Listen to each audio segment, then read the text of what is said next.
Welcome here. Are we doing all right, chat? Hello, how you doing? Welcome to my stream.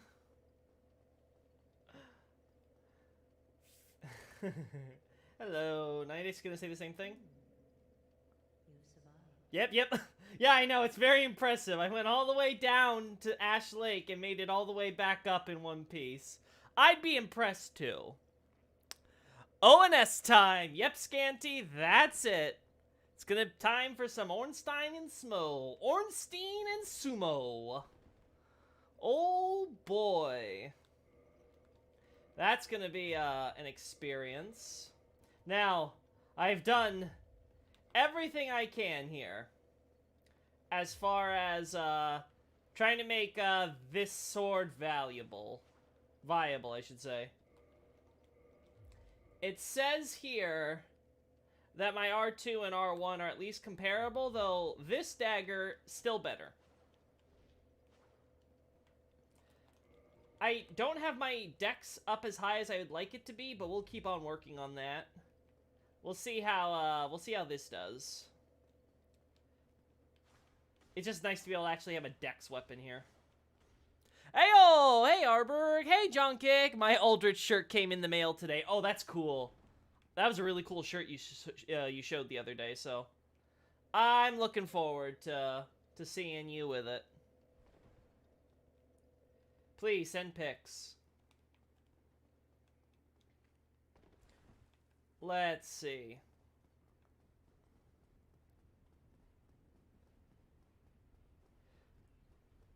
Let's get on this before I miss it. Woo! Alright, so we have a few items to go over today.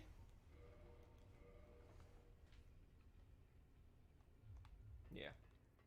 First, we will talk a bit about the painting again, because I didn't go over everything with Jeremiah. Now, again, we see this massive painting building. Hey, Seath, how you doing in that tower? Doing okay? Good, wonderful, perfect. Anyway, as I was saying. Yeah, here. Oh, I put his clothes away, right? Okay, yeah, I did. So, Jeremiah is described as the legendary exile. Now, as we were talking about in the previous stream, about, I think it was 2 streams ago exactly, we were talking about the idea of Jeremiah being the king of Izalith, using chaos pyromancies and all that, having a bit of a head growth, indicating some demonhood, some nice little parasite on the head. Guess we're not the only ones, chat. Just get an egg, smile.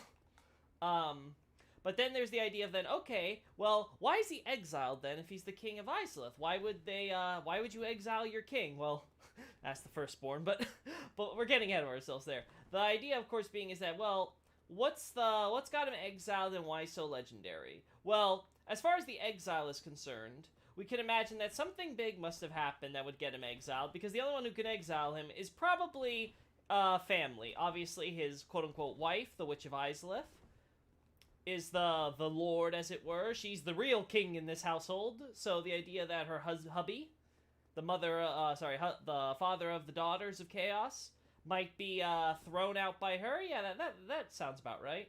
Okay, well then, next to the legend. Okay, what caused him to be exiled and then ends up captured in the Ariama's prison? Well, the fact that he's captured and imprisoned tells us, okay, this exile seems to have happened around the time that Anor Londo and Izalith were in conflict. Hence, they throw him out, and then Anor Londo happens to find him and pick him up and lock him in jail. Man, he's not having a good day, is he? That Jeremiah. Seath sipping his coffee and reading, sees Loki on the bridge. Oh, no. He's killed everyone else. I'm sure ONS will stop him. I'm sure everything will just be fine, right? Yeah, like, Seath's not worried just yet. He's got the copium. He's got maximum copium in those crystals. He's just, like, steeping himself in that copium crystal, being like, I'll survive this. He won't win against all of them. No, but back onto Jeremiah. We have the idea of, okay, well, what could possibly have caused Jeremiah to get exiled? Well, if you would trade in Jeremiah's headpiece with Snuggly Zekro, who fun fact, is not actually called Snuggly or a crow. I think I said this again in a past stream. She's just referred to as the Hawk Girl. So that's her official Japanese name, so she's not even a crow. Lies! Deception! How? How could this be? Anyway. The idea of them being that Jeremiah gives us, Jeremiah's headpiece gives us in exchange the Fina ring. Now, you could be like, well, you know, there's a yellow connection there, right? So maybe the idea is like, haha, yellow. Well, maybe. Could be that. But again, recall that Fina is someone who's, doesn't stick to one lover. She's very fickle. Her favor is very easy to lose. The idea, of course, being that she also has a fateful beauty. In other words, she has decided the fates of many men who she has charmed have been decided because of her. We see this with Lautrec, how his entire life essentially has been ruined by his obsession of just trying to have one more night with his beloved goddess. As we can see how that's consumed him, we can also see in the similar idea, maybe Jeremiah here was in a relationship with Fina. Now, consider the context. Jeremiah here, besides the fact that his wife is now a giant tree, as the bed of chaos, he himself ain't looking too great now that he's got that little giant head growth for a tumor. Instead, we have to think of, okay, well, they're not really getting it on anymore, but they did get it on at some point, because there was having the daughters, and then, after a long lag time of no sexy time, suddenly, Islith wanted to get pregnant again. And what did she want to get pregnant for? Her experiments. Again, recall, ceaseless discharge, the only true son of the demons of Islith. The idea being is that he was, of course, concepted. He was in the womb when the witch was performing her last experiment, which just so happened to succeed in creating her flame of chaos, a fire of life. Well, it's almost as if she purposely planned things that way. And that means she needs to go to hubby and be like, hey, hubby, I want us to have another kid. And he's like, oh boy, this is wonderful. You know, I still got it. Yeah, I need it for my experiments. Oh. And then she turns into a tree after all that. So you might understand why the King of Islith might, you know, with them being allies with Anor Londo and all that, might, you know, meet up with Fina, enter a clandestine relationship. And Fina, being Fina, would be a goddess of Anor Londo, as shown by Lautrec deciding that he would try to come here to apparently find her in Anor Londo, the country which she and the other gods abandoned. Hey, desperate times. So, it's very easy to imagine that Fina, being his little lover, might have been aware of the gods working on a plan to invade Islith, as shown by the Black Knight armor and equipment. They had to take the time to make all that equipment and outfit the knights, so word would sure get around, and Fina might have, you know, just heard word on the grapevine and told Jeremiah. And what would Jeremiah do? Well, if he's his biblical namesake, he's going to warn of his country's destruction. So Jeremiah would then be going to his queen, be like, hey, we're going to get attacked. This is going to be bad. We need to be prepared. And Islith's gonna be like, well, where'd you hear this from? And that's where there was a little bit of a problem. So yeah, most likely that was the cause of Jeremiah's legendary exile. He got caught cheating. And then his wife disregarded anything he might have said. And well, we know where that legend ended. So yeah, that's, Lautrec is a simp confirmed, yep. I'm immortal, there's no way anything could happen to my crystal that could never happen. Yeah, nothing. There's no trouble whatsoever. Anyway, so I talk about, of course, Jeremiah in Abyssal Archive, my 2-volume compilation of Dark Souls lore, the most complete, consistent, and coherent take on Dark Souls lore you'll ever possibly read. It's ever been put on the market, that's for sure. Anyway, so check the link in the description if you're interested in buying. There's both a physical and digital version that you can get at the official store page for the publisher. Again, check the link in the description. Abyssal Archive. Buy it now. Your support is appreciated. But anyway, characters like Jeremiah, these are some of the smaller characters. It's stuff where we don't have too much to go on, but we can imagine that this is probably the scenario which led to Jeremiah, the King of Yellow, the King of Islith, becoming imprisoned in the painting world. Because again, by this point, Anor Londo and Isleth are in conflict. He's king. There could be, you know, ransom. Obviously, they're not gonna, Isleth doesn't want him back. So, ends up being in prison. Could be good information and all that. So that's how that all worked. Now, we also, during our time, in Ash Lake, got some weapons. Now, you may recall when we cut off Hellkite's, tail. Hellkite being a wyvern, a flying dragon, as it were. Opposite the archdragons, or the old dragons. These ancient dragons that are so great, so powerful, the original species. And then you get weak little Hellkite. Pathetic. This is the true power of an archdragon. Yeah! So again, you can see the difference, highlighting how wyverns, they're distant descendants of the archdragons, they're super weak. The stone archdragon of Ash Lake, he is a descendant, but he's still an archdragon himself. And therefore, he has much more power of stone and those dragon scales. Did you get the stone dragon tail cut? Yep, Ellie, as you can see. Oh, gotta two-hand that. I cannot do this on my own. Oh no. Yep. Anyway. Where are we? There we go. Woo! So again, we get Jeremiah, we got Archdragons, and then of course, as I talked about earlier, there's the idea of Allfather Lloyd and the Way of White are the ones who are dragging people into the painting world. Well, rather, they're not dragging them in, per se, but they're bringing them to Anor Londo, who's putting them in the painting to be imprisoned, right? So, that's why we get the gold coin, much like the egg vermifuge, to kind of give us a sort of, an idea of what's going on in the outside world in connection to the painting world. Now, obviously, no one's been able to formally, properly go to Anor Londo in a very long time. So, no more prisoners coming in here. But we, of course, do get the idea that many have been locked up. There is the idea of a prison break, likely spearheaded by Dark Wraiths. And all of that caused so much death and destruction. There was basically a civil conflict among the prisoners after all the prison wardens got killed. And now the inmates are running the asylum, as it were.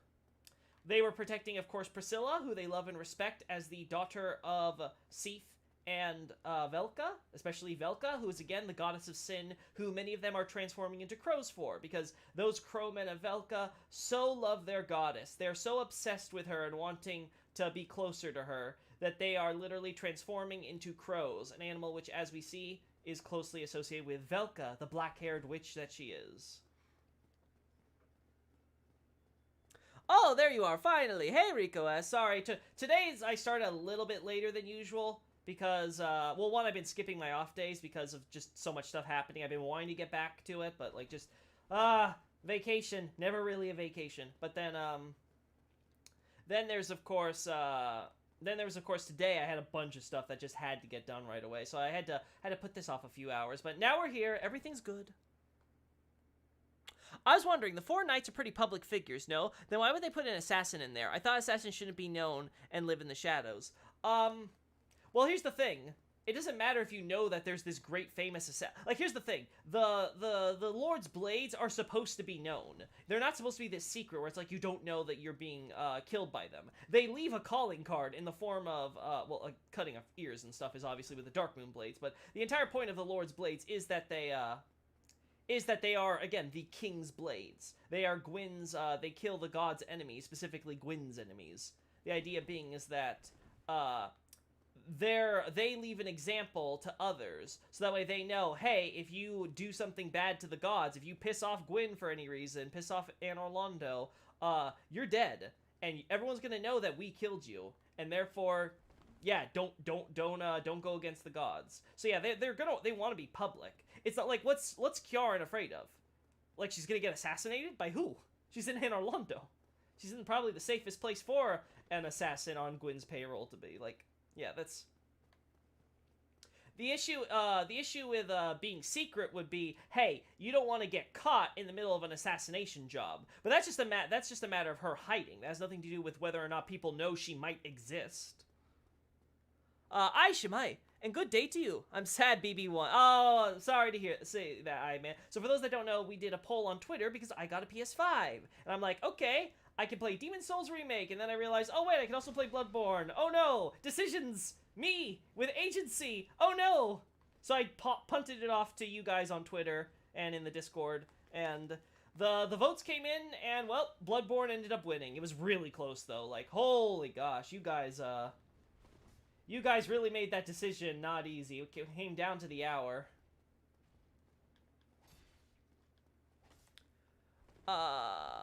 Kiara was supposed to serve as a symbol of intimidation? Yes, essentially. The idea of the Lord's Blades, like any of the knights, is to serve as, like, representations for Anor Londo. And in Kiaran's case, yes, she's working as an assassin, but that doesn't mean that her work itself has to be secret. It just means that you can't, she can't get caught before she does the job, right? So they want people to know that there's agents that the gods will have you, killed by if you don't listen. Be pious. Always be faithful. Do we need to kill these guys? No. Hey, Aerodynamism. Nice to meet you again. It's a shame there aren't more crow-related stuff in the Souls series. Yeah, crows are probably my favorite bird. So, I definitely affects my, enjoyment of Velka, that's for sure. Now, we can see some, Florentine statues that have been reused, as generic images. I don't think these are even reused in, Dark Souls 3. They're supposed to be, like, obviously in there as carvings, but they're kind of flat. And now we are here, at the core of the cathedral. We can see, of course, our two, bosses. Executioner Smough. And Dragon Slayer Ornstein. Alright, let's see how this first fight goes. If I die, then I'll start talking lore about them. Until then, let's see what these bozos got up their sleeves for me. I don't even know who I want to kill first.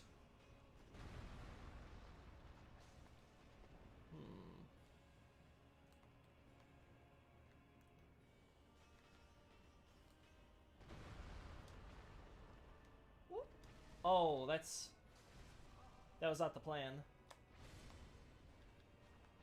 Oh. Woo! Ouch! That hurt!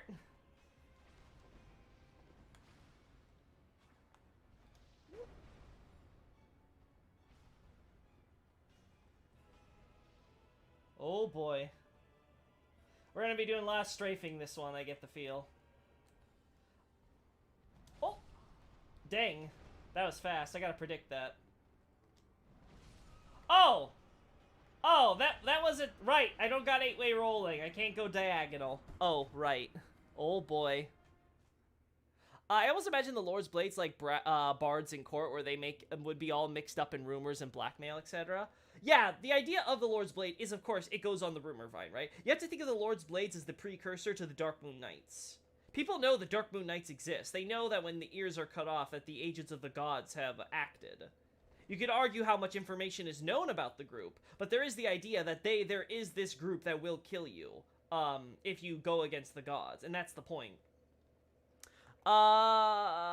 Hey, Bori Kupo. Sorry, that name. I'm just gonna call you Bori, okay? Yeah, hey, Bori. Remember this being the difficulty wall back when I first played? Yeah, it's a lot of people's difficulty law. Rico, has some other lore tuber claimed that Kiara and Artorias probably also took part in hunting the dragons? Artorias doing it like Ornstein and dealing the damage to the scales and stuff? We don't know that, unfortunately. As far as the 4 Knights of Gwyn are concerned, we just met Ornstein, right? Now, Ornstein has a specific title of Dragon Slayer, or Dragon Hunter, if you want to be more literal. But the idea, of course, is, yes, he's one of the people who took part in the hunts in the, hunting the dragons, much like Hawkeye or Goff, I should say. Goff, of course, being, an archer, a great archer. He had an entire unit of Silver Knights under his command with their great bows, and was like, pew pew, pew pew, pew pew, shooting those iron spear-like arrows. Meanwhile, good old Ornstein had his large spear with a special crossguard to help really get that thrusting in and really add that force to pierce through that scaly hide and get deep into the dragon's core. So there's that idea being played on there, that the gods were, they were prepared and they understood how they need to deal with the dragons. But it took a lot of effort. Now, we don't see Artorias or Kiaran with any remnants of this. So if they did take part in the dragon hunts, they don't leave any evidence behind of that fact, right? We can only confirm them as early as their, obviously Kiaran being an assassin for the gods, so she could have maybe already been, honored, or at least been part of the Lord's Blades as a knight, fairly early on, because as we established, the Lords were allied, obviously the Lords had to be allied and involved in well before the dragon hunts. There was a long period of preparation there, and as we could see, the close relations with humans and all that, played a part in there. So, you can imagine that Kiara might have already been doing work as a King's Blade, even if she wasn't honored as one of the 4 knights by this point. Artorias, we just don't know. We don't have a lot on his backstory, on what he was doing and when he became honored specifically. It was likely for his skill, because we know how powerful and skilled he is. But that's about it. We don't really get anything to be like, oh yeah, they were part of the dragon hunts. And there's nothing that necessitates the 4 knights being the 4 knights before the dragon hunts, so... Yeah. Yeah, so, unless we get, like, a Dark Souls 4, and there's a secret, like, oh, this is the crossbear that Artorias once used to hunt the dragons, and then got himself honored as one of the 4 knights of King Gwyn, or something, like, unless we get one of that, we'll probably never know. To be fair, in most wars you need commanders, scouts, etc. Possibly they took part in more organizational roles. Yeah, the idea that Ornstein, Goth, Artorias, and Kiaran were all around during the dragon hunts, that is probable, given just how long medial lifespans are. Though again, it's always possible they were born afterwards, I suppose, but again, we just can't really say that with absolute certainty, how young they are compared to Ornstein or Goth. But in terms of sort of what they are famous for and how they distinguish themselves, well, Goth and Ornstein distinguished themselves in the war, and we see how they continue to wear their memorabilia from that conflict even after the dragon hunts ended, right? We talked about last stream how the gods have dragons as pets, both wyverns and archdragons. The 2 archdragon zombies that we encounter. Whoop. And of course, the Lightning Wyvern showing some experimentation on creating new breeds and the like. Obviously, Dark Souls 3 expands on this with Medea and the Storm Drake that Nameless King has. Alright, let's get back to this boss fight. Woo! But whether or not the war was a place where they distinguished themselves and became the 4 knights, or if it happened before even that, we don't know. Probably not, though. Because Ornstein's very likely the very first of the quote-unquote 4 knights. Now, we know that they're a malleable group because Smough here was once considered for the group at one point. So Gwyn was at least thinking of honoring him as, like, a special knight. Whoop. Like the rest. Now, things changed. Whoop. That didn't pan out. Ooh.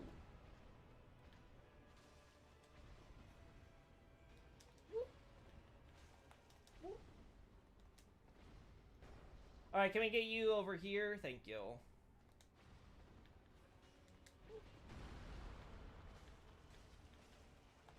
Oh! Ornstein!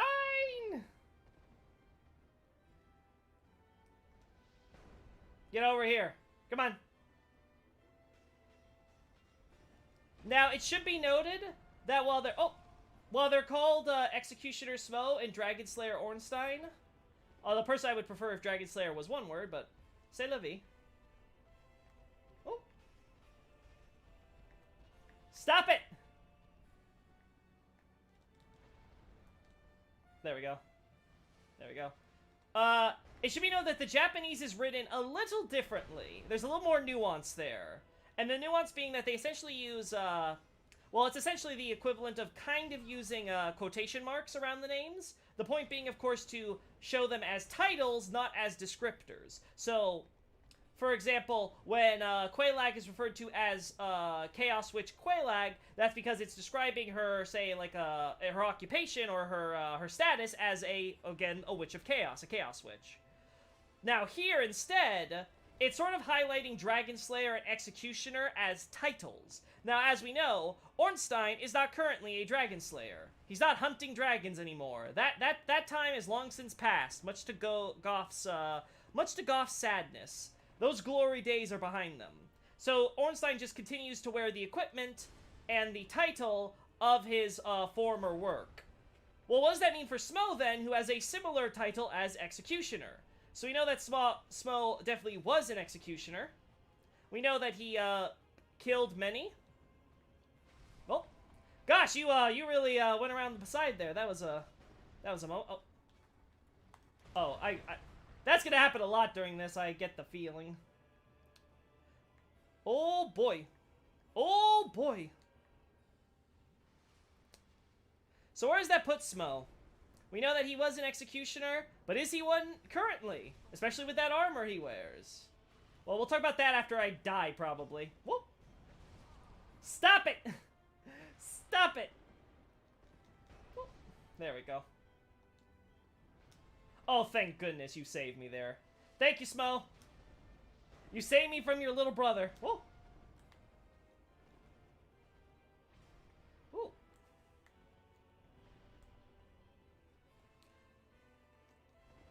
Ooh.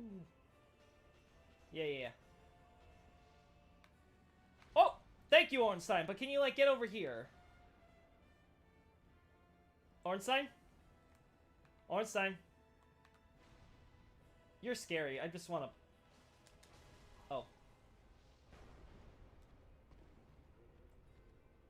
Stop laughing, Smough! As you can see, Smough loves his job, killing people.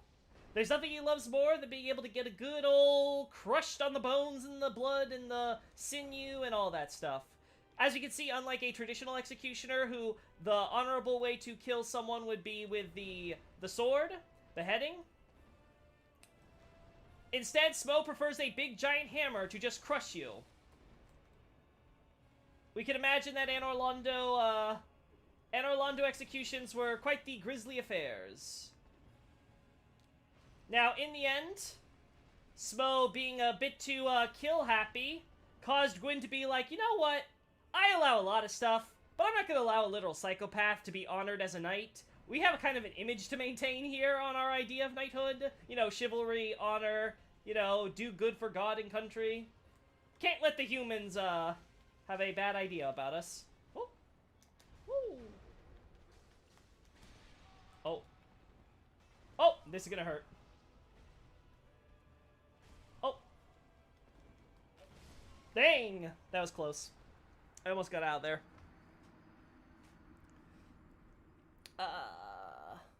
And Karen finishing the dragons off. Yeah, no, that's not happening. It didn't seem all that convincing to me. What about you? Definitely not. To be fair, yeah, so commanders. Now the million-dollar question. Is it pronounced Ornstein or Ornstein? It's Ornstein is the way the Japanese would pronounce it, but I think that's how the proper German is. So again, I mean, if you want to be like most Americans, or I think most people, English speakers in general, and pronounce it Ornstein, I don't think there's a problem with that, no. Again, I say go versus Goff, because Goff's how the localization pronounces it, even though the Japanese is written as go, so... I mean, it is what it is. I mean, Izalith is technically not pronounced right, either. Izalith is technically supposed to be pronounced Izalith. Just so you know. Because it's a portmanteau of Izanami, goddess of life and death in Shinto mythology. She died giving birth to the fire god Kakusuchi and became the queen of the underworld, as it were. Ended up chasing out her husband, Izanagi, after he looked upon her ugly form and he was trying to lead her out of the underworld. So, yeah, a lot of parallels there. And then the other end of that is, of course, Lilith. Obviously, in Jewish mythology, the famous mother of demons, as it were, the second Eve. So yeah, yeah. No one says Izalith, though, and I'm not gonna start. I much prefer Izalith. I don't know, it has a ring to it. Hey Loki, who's the character in your profile picture? That is Velka with the face of Kirino Kosaka. From a little series called My Little Sister Can't Be This Cute. Why do I have her face on Velka's body?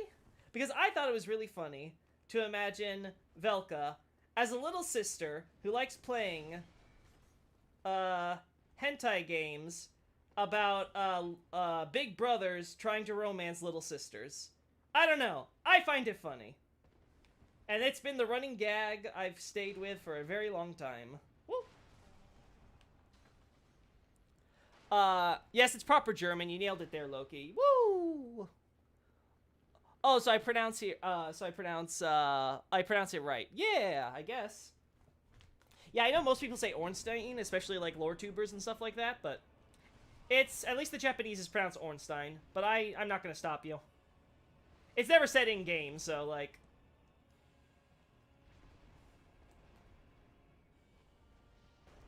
Come on, get over here. Stop walking! Why are you casually walking? There we go.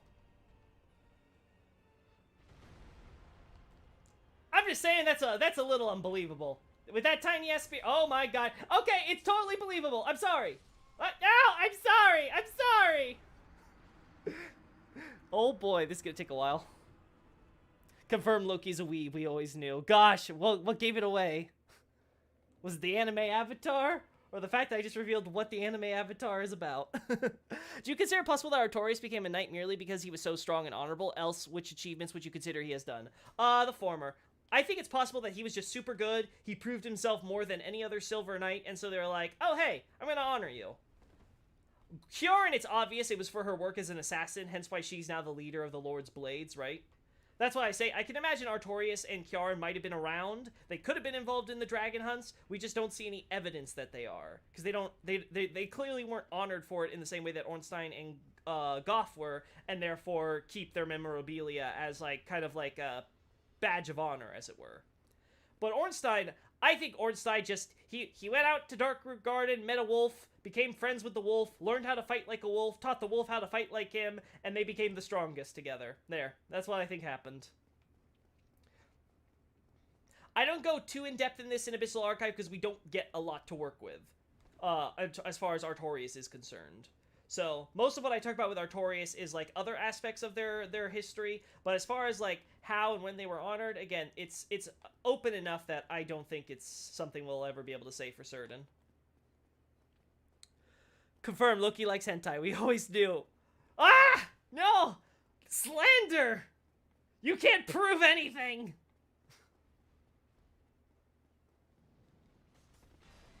It's a romantic comedy. It's totally wholesome.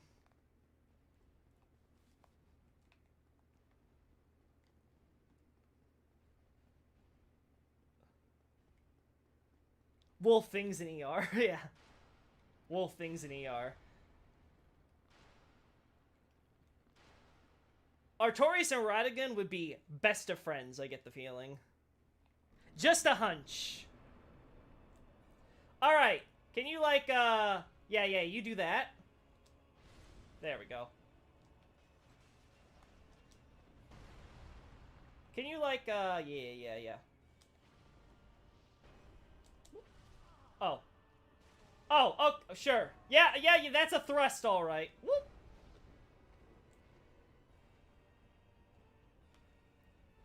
Okay.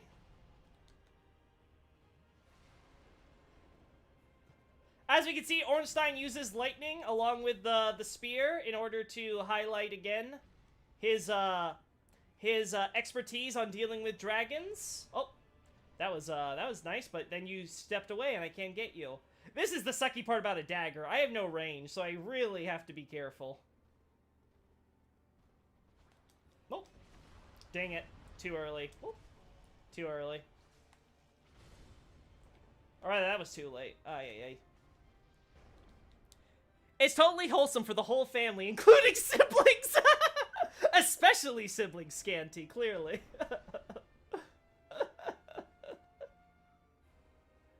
Alright, come on, get over here. Come on! Come on! Woo!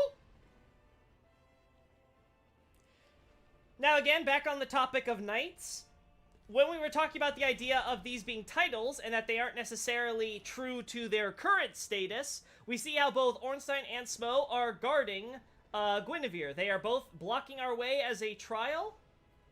In the case of both of them, we also know that they have statues that were made on our way to them. Now, presumably these statues are more recent, because again, why would you give a mere executioner his own statue on the ramparts of Anor Londo, where no one should be, at least on normal circumstances, especially close to the Duke's archives? The idea, of course, would have to be that these statues were essentially set up after this trial was established as a way to, again, add some prestige for the chosen undead as they tried to prove themselves in the trials. There we go. Woo! And I missed it. Dang it! My one chance, and I blew it! Thank you. Woo! Alright, come on. There we go. So then we see the idea that, again, is it possible that Smough, even though he lost his chance to become one of the Four Knights, and Gwyn is no longer around to give him that honor, would it be possible then that he could have been knighted for the purposes of becoming a guard for Gwynevere? After all, Anor Londo is no longer executing many people. We assume they weren't executing gods in the first place. They were probably executing servants of the gods, and the only human servants of the gods left, or giants, I suppose, are the undead, and of course the giant guards who are faithfully, well, doing their guard duty. So we can imagine that Smough might be given this guard duty, or the promise of becoming a knight, if he does this well. Whoop.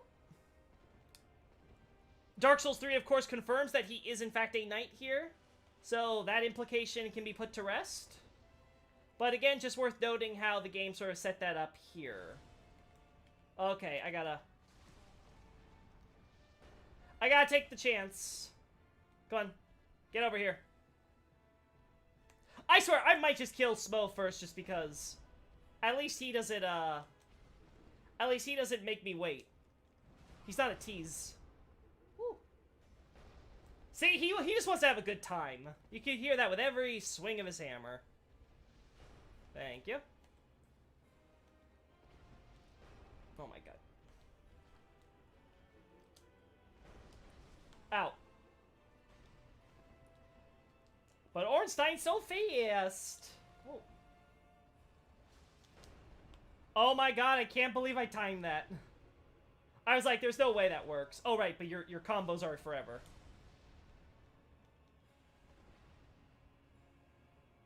Alright, whatever you do, don't charge me. There we go.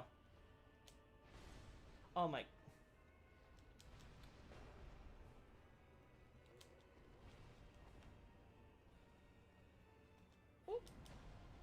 Oh! Dang it. Camera kinda messed me up there. Woo! Alright. Woo! Alright, come on. Come on, boyo. Oh, darn. Ow. I need to be more aggressive, clearly. Ow! But you charge me only now when I'm weak! It's almost as if your AI is programmed to do that. Alright, you take your break. Now, can I... Thank you.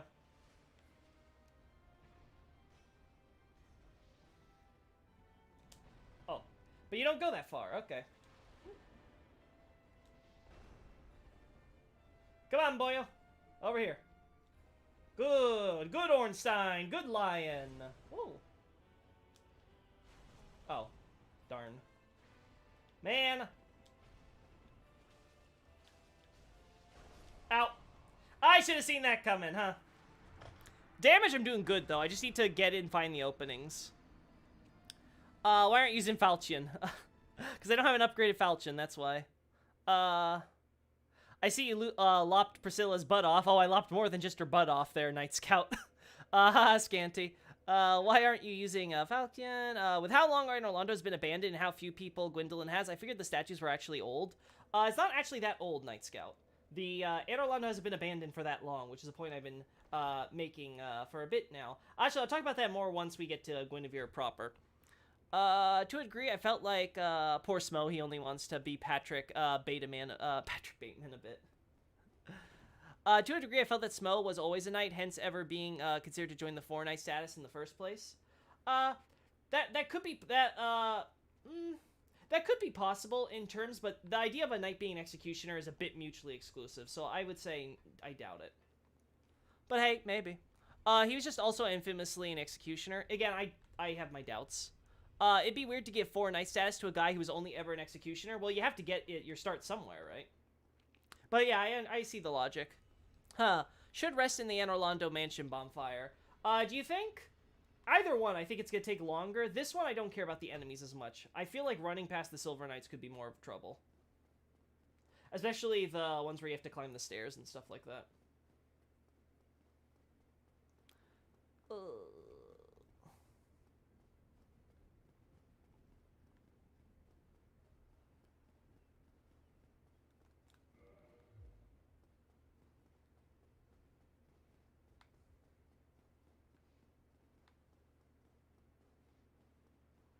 Come on! Come on! There we go. Whoop. See, I don't care about these guys. These guys are easy to dodge. Summon Solaire. Okay. I could, but is that worthwhile? Because I have to go in human form, and if I die, I have to do this again. How much humanity do I have, I wonder? Oh. There we go. Humanity! I have 3, so we could do a Solaire summon. If you use the door summon, it's a way shorter walk. Yeah, but I don't mind the run, because I get to chat with you guys in between anyway. Woo! Especially considering I can't look away too much during this boss fight. Okay, come on. Oh, nice. Woo! Dang it! Not far enough away. Darn. Come on, over here, boyo. Oh. Woo. Wow, a lot of us are doing our little jumpy bits. Okay, I'm gonna do this. Oh, okay, that hit rubble. Gotcha. Okay, you gotta do that more often, buddy. Ow, darn. That third hit was, not possible. I should not have made it. Oh. There we go. Dang it. I rolled into that. That was dumb of me. Come on. We'll do this. Woo. Oh! There we go! You just had to find your pathing there, huh? Okay. Okay.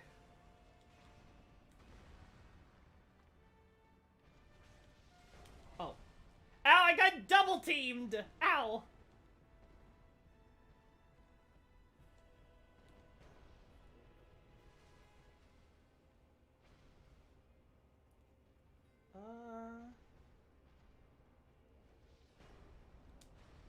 Oh, perfect. Dang it! Whoop! Oh, darn. Oh, I'm feeling good about this one, chat. And that's the part where I die. Come on. Smough! Stop blocking your little bro! Let him get a few hits in. Come on. Jeez, I know you like killing, but come on. Okay, let's see. Come on. Ornstein, stop the slow walk. Oh my. Nice. Of course. I want to be full health for that. Okay.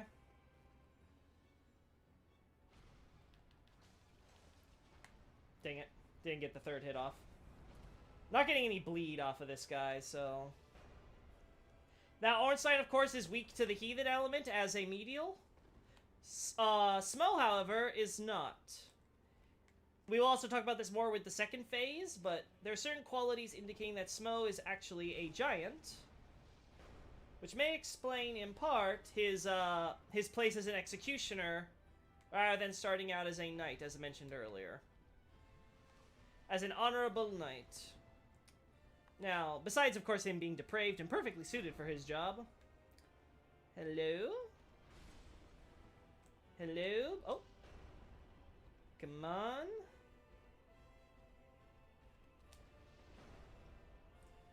Smough, stop it. Oh. That wasn't so bad. Okay, come on. Come on, charge. Charge me! Charge me! Charge, you coward! Come on! There we go. Oh my... Come on! I was ready for you and everything. There we go. Now you... Do it! Do it!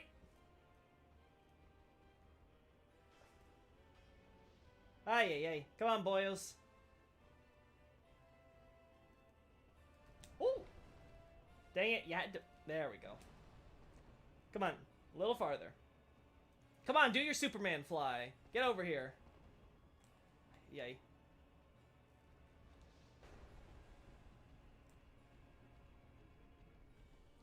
There we go. Oh my gosh. Just don't... Woo! There we go. Dang it! Didn't dodge roll in time. Woo! Dang it! Oh, that was close! I honestly thought that he was gonna hit me first before I could dodge roll, but just in time. Come on. Smough? Ornstein? One of you? Oh, he stopped. Okay. Oh no, right! His pathing! Woo! Woo! Dang it. I stuck in a corner there. It was like, darn. Don't lock on, Loki. Don't lock on, you say? It's the way short. Yeah, you could juke out the Silver Knights pretty easily. The two in the Silver Knight armor room have almost no aggro range. Is it so? Do you ever... Oh, well, the one by the chest, for sure. The other one, I'm not so sure. Do you ever find it weird that the game sort of wants you to feel bad for fighting Priscilla, but you can't even learn her name or history without fighting her? Oh, actually, yeah, it's true. You can't even see her boss name, huh? I mean, you can argue that for a lot of this game's lore, though, Night Scout. Because a lot of this game has stuff where you're not going to get the information until the requisite boss is dead. So the game is very much built on the idea that you go through the experience as like a blind, like you're as blind as the character here who's like, maybe you have passing familiarity of the legends and the stories, right? But you don't have like, obviously, like personal information about every detail of their life's past. Yeah, so I could, and then, like, you kill them, and then finally it's like, oh, here's the soul, here's all the boss weapons, here's all this information that you didn't get before about who these characters are, and what they're doing, and why, and blah, blah, blah, blah, right? So I suppose I get it, but, like, that's just, like, the FromSoft MO at this point. Oh, yeah, Priscilla's dagger is trash for building up bleed. It takes, like, 1 billion hits. Oh, I'm not doing it for the bleed. As you can see, I barely can get in a few hits. I'm not getting bleed off of these bosses. And if I recall correctly, the bosses don't even take extra bleed damage. That's only for players. Was Havel strong enough to become a 4K, or who do you think was the strongest of the 4K? Was Havel strong enough? I don't know, because we don't meet Havel, and he was never honored as one of the 4 knights, right? We don't know what's the criteria for the 4 knights, beyond, of course, you, distinguishing yourself in some fashion. You could argue Havel did, but, like, he sort of, like, has his own unique thing going, and he wasn't considered part of the, again, 4 knights. Which, again, is a very malleable group. The fact that Smough was considered for their number, etc., and just the general way that they're being selected. Again, it's just basically 4 knights who got honored by Gwyn as special for some reason, right? Oh. I jumped! Remember what I said about, woo. We'll try this one time, though, since you guys are insisting. There we go. Let's go this way. And we'll even do Solaire with human mode, human form, just for kicks.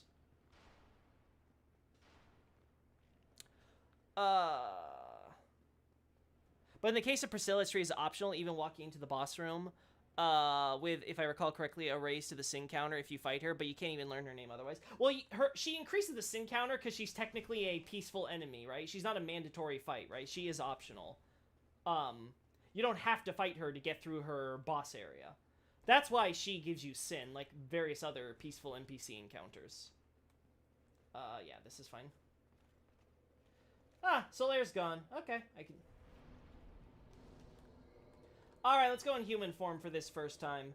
Alright, Solaire, you have one job. Keep one of those bozos busy so I can kill the other.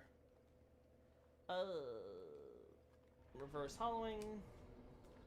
What about Lido? Isn't Solaire dead though? Solaire's not dead in my dead for me yet. At least I hope he's not dead. I just turned human for him.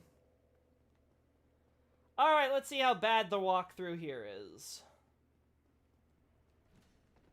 Dang, I need to stop doing... Oh. Oh, yeah, that's what I was afraid of. Yeah. Yeah, it's that spear guy. I do not like that spear guy.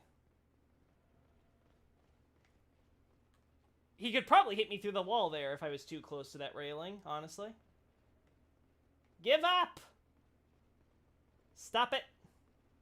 Actually, is Solaire on this side or that side? I can't remember. Oh. Oh, he's over there.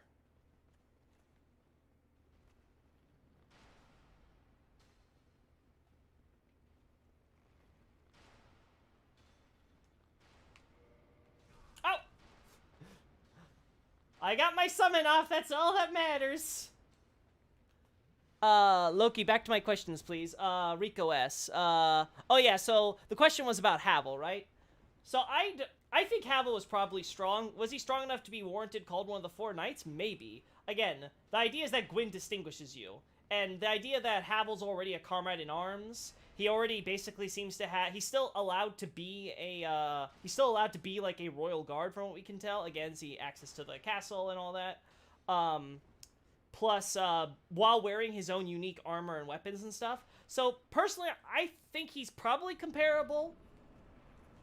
But, like, we'll never know for sure, because obviously we can't really... We don't get any, word on, like, how, what his, like, battle record is or anything like that. It could just be that Havel sucks so bad that he's only notable because of the fact that he wears rock armor, and Gwyn is just like, it's cool. You fought alongside me in the war. I'll accept it.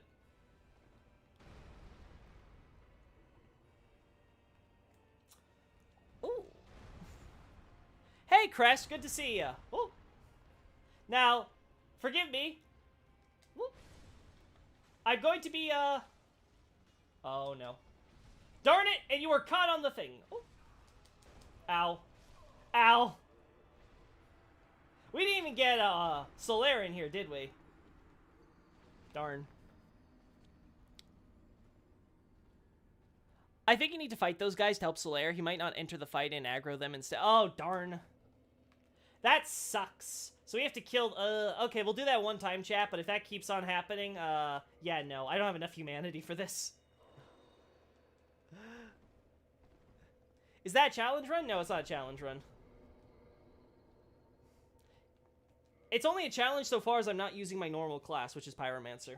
I'm started as a thief, a penitent thief, who's finding his way back to God. Ignore me using a heathen weapon taken from an innocent half-dragon who I killed in cold blood. Ignore that. I am reformed. Oh, darn. Too early. Okay. Hey, buddy. Well, I need to stop jumping when I'm trying to do this. I need to stop running and just roll. Solaire didn't appear. Darn. The cute whoop noises whenever you nearly get hit. Yeah, I feel the hair on my under my hood like going, oh boy. Okay. All right, last humanity. All right, Solaire, make this count. In fact, you know what? We're gonna kill all the enemies going forward here, just to be extra safe. I don't care how much Estus I lose. If Solaire takes so much aggro, it won't even matter. Oof. Yeah, that's an oof. Do you ever wonder if Priscilla's whole speech was basically meant to mimic Patch's, go jump off this cliff, it's totally safe and what you're looking for? I don't know, because she doesn't really say, like, you know, jump off. She's, like, basically telling you, hey, if this was all accidental, just go up there and you'll leave. I feel like it's just a tutorial type thing, right? Like, they're just telling you, hey, you don't have to do this fight. Right. Oh, right. Yeah. Whoopsie. Sorry, excuse me. Just... Thank you. Oh. Oh. Oh, okay. I can't even parry Silver Knights anymore. And so be it. Ash Lake, you destroyed me. There we go.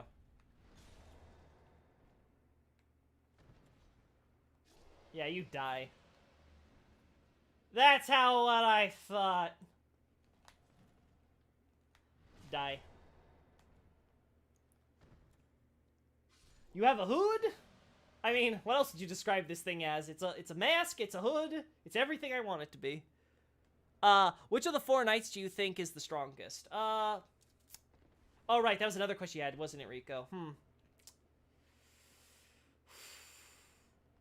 I would probably guess Artorias, because the series makes such a big deal about his strength and his willpower and all that I feel he's probably, in a one-on-one match, he's probably the best of the best. Ornstein seems like he's good, obviously, he's strong, but he specializes in the dragon slaying, right? Same with Goff. Goff's all about that sniping. He's all about that sniper life. Okay.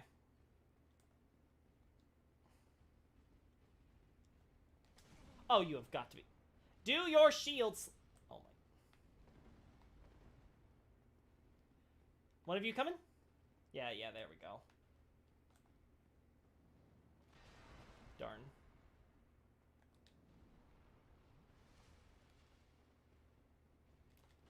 Oh. There we go.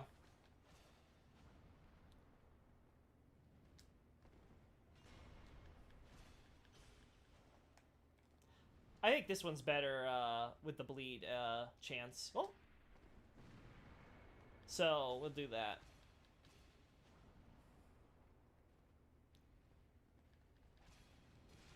There we go. Alright, so you're down. We'll deal with you up there first.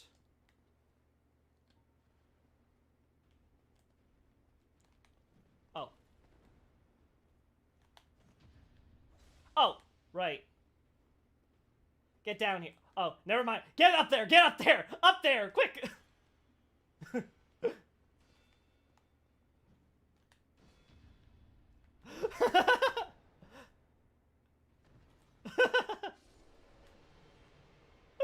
Ay, ay, ay. Ooh. Ow. There we go. Thanks, buddy.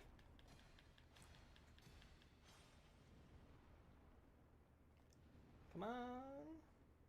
Oh my god. Stop it. It's not musical chairs. Of course. Woo. Dang it. You done? Oh my. He just won't stop, chat. He won't stop. He just wants to jump. His dream was to be an Olympic pole vaulter. Instead, he got caught guarding the royal family.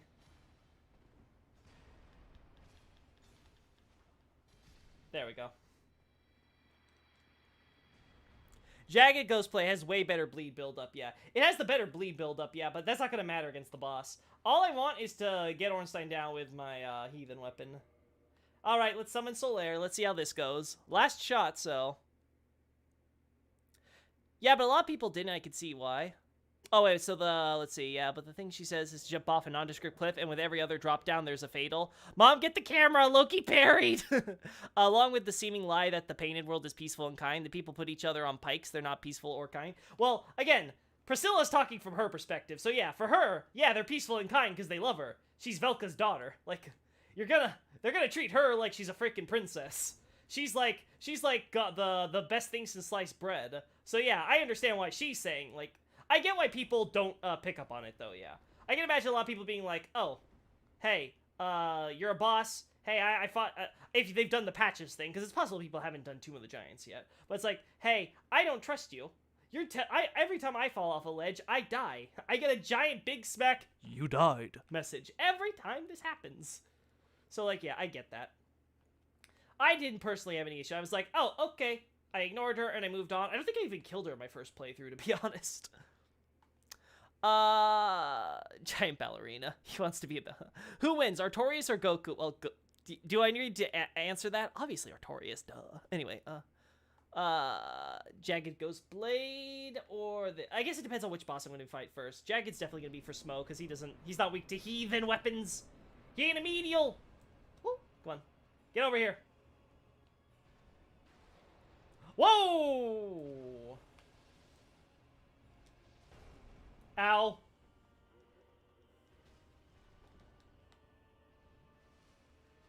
Hey! Stop it! Solaire, stop!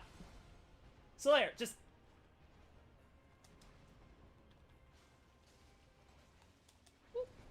Dang it, I gotta dodge forward for that. It's, dodging back does not do me any favors. There we go.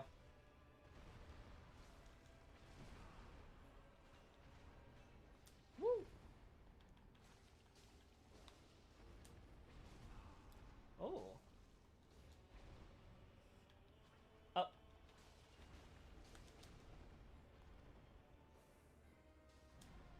Oh, okay. No!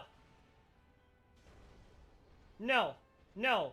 He's a good son boy. Oh. Ah, darn! I should have seen that coming! We were so close. Oh well, no more sun, bro.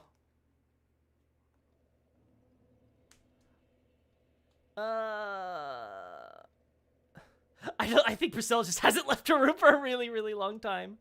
Are these Ornstein and Smough real or illusion? They're real, though Ornstein real is a it's sort of its own discussion. This is a Dark Souls 1 lore play, so I will not get into the full stuff with Ornstein. Watch my Dark Souls 3 lore play, and we talk all about Ornstein in that game, and retroactively Dark Souls 1 by extension. That's a topic and a half.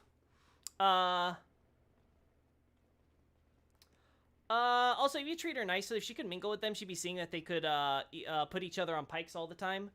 That would be very unkind to everyone in play. Again, Night Scout, you weren't around for that stream. I talked about that. The entire reason that happened is because of the prison break. All the wardens were killed, and the prisoners loyal to Velka were the ones who were... oh, whoopsie. They were the ones who were fighting against the prison breakouts, like dark wraiths and things like that. So that's why all the people are on pikes. It's not like, let's just kill people for fun. I mean, we see how Ariandel is in Dark Souls 3 for comparison. Like, yeah, like, when things are good, things are fine.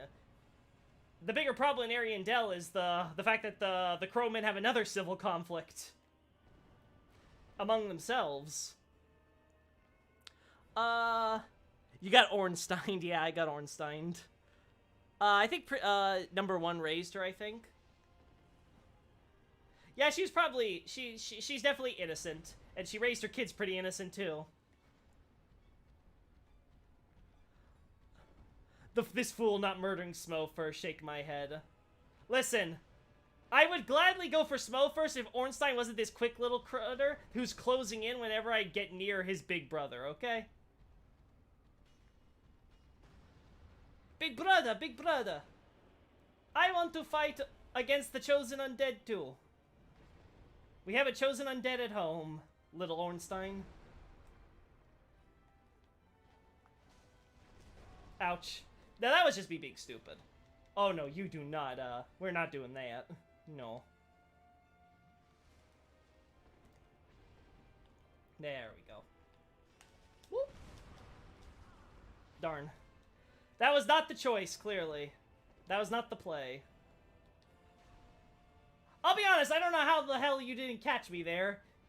Sometimes you're like a heat-seeking missile, Ornstein, and other times you're just a derp. Ooh. Oh. I swear the range on this weapon. Honestly, who suggested the falchion? I might just do that even if it's unupgraded, just because at least I have damage then. Or range, I should say. Range with maybe less damage. Probably better than what we're going for now with this dagger. Woo.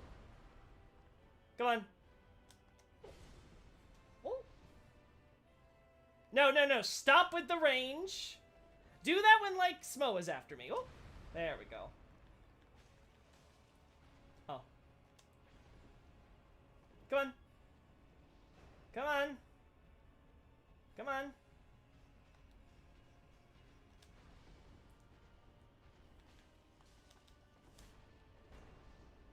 Gotta get far away from you people. So, I can get 3 hits off, but 2 hits seems to be the only safe option. So I'd rather not risk it with my timings.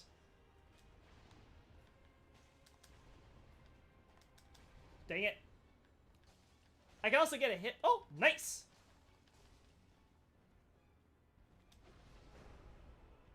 Come on.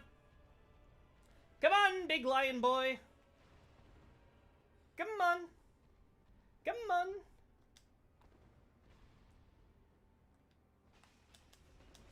Ow. Come on. Come on. Over here.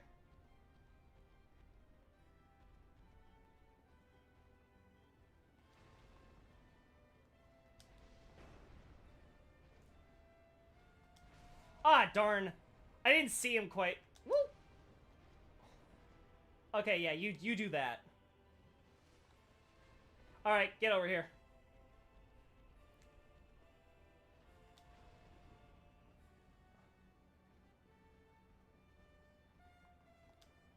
Come on. Ornstein, move. I get it. Smough's in front of you. You don't want to cut in line, but come on. Oh my.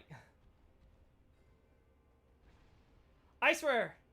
Heat Seeker Missile or total derp. There is no in-between with Ornstein. I'm starting to see why you're a golem.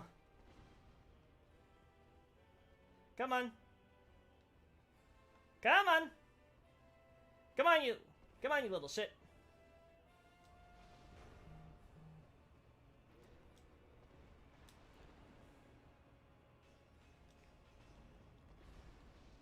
Dang it. Ow. Really?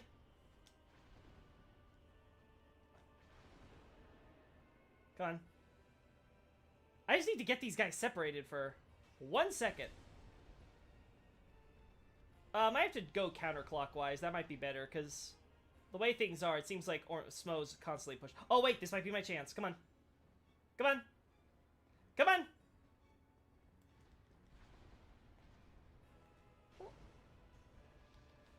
Dang it!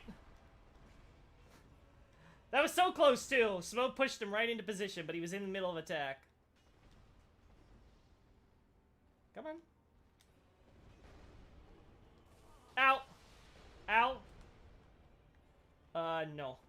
That's death. That's certain death. Come on. Come on. Oh my. I'm not even close to you. Come on. You have to have a few charge attacks you'd be willing to do. Like that. Darn it.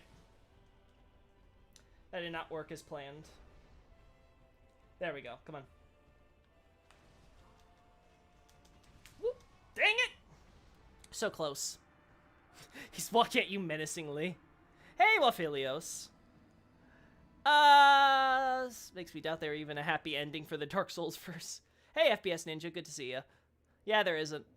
Oh, you did the Ornstein joke too, yeah. Even though the Age of Dark is treated that way sometimes. Yeah. I mean, Age of Dark is Age of Dark is sort of the better of the two endings. It's not so much necessarily happy. I mean, you can always argue like you can always argue that for every story when it says happily ever after. You know, there's always gonna be problems and stuff.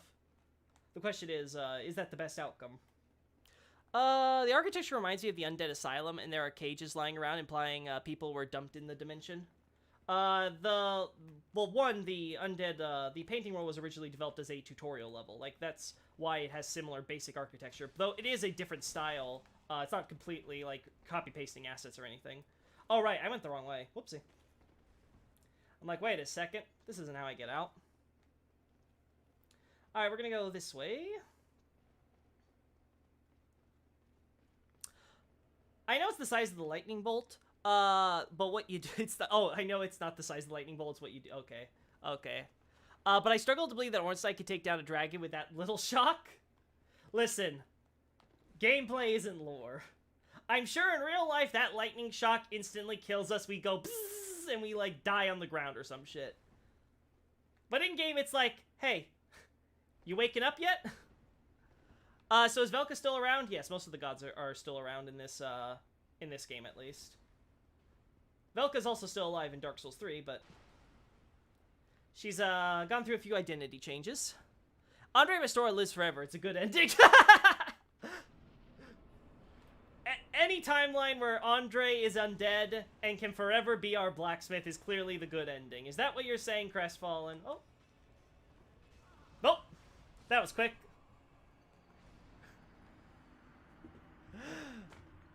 I meant symbolically, like the prison they designed as a proof of concept was the inspiration for the Asylum tutorial. I don't know if it was the inspiration for the Asylum tutorial. I think that if I recall correctly, it was the Ariamis map was being made first. Like it was the... No, actually... Yeah, I think it was the Ariamis map was the very first one they made, and the Asylum map was something they made somewhat a little bit around the same time as a similar, like, alternate tutorial stuff. Ah, darn, I made the same mistake. I keep thinking this staircase takes me up, but no, it takes you to the top floor. We want to stay middle. There we go. Oh, I'll get rid of this Silver Knight easy enough. I figured Dark Souls is set up in a lose-lose situation. Nah, I wouldn't say it's lose-lose situation. Miyazaki has a very specific message in mind, and it's certainly not Age of Fire.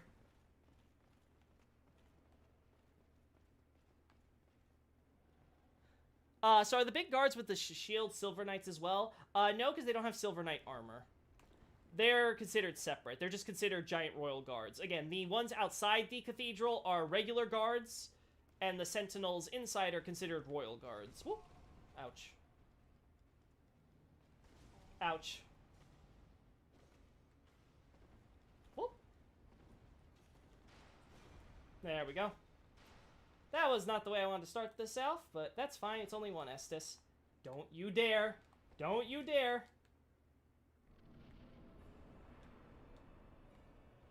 Oh, right. Right, of course you do that when I decide to heal. Right, okay. Hello, buddy.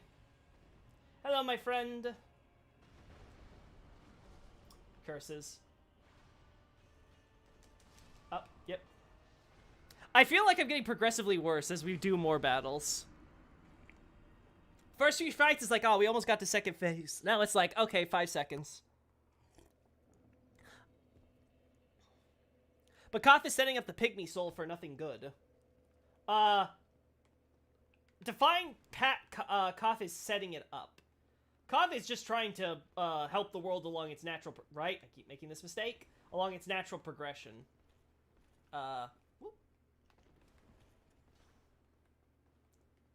Now you could argue he's not the most effective spokesperson for it. I would definitely make that case. He's definitely not the brightest world serpent in the tool shed, if you catch my drift.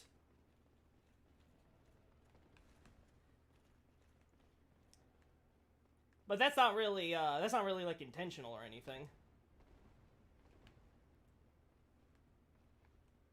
It's a learning curve on figuring out who can be the proper king.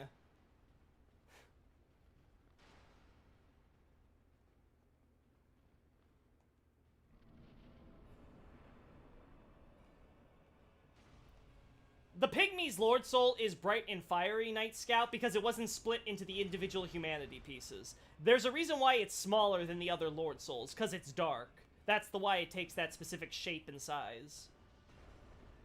When it gets split up is what causes it to become the dark black sprites that we know and love. But as we see with all the Lord Souls, the more souls get bigger and more powerful, the more they look like flames. They go from white to having white with a yellowish core or yellowish flame outside, and then finally, of course, we see with the red hue on the outside of the Lord Souls. So, like, it's just a matter of that's how the power scale goes. Because again, souls are disparity and they come from flame, so they're kind of synonymous with flame in some respects.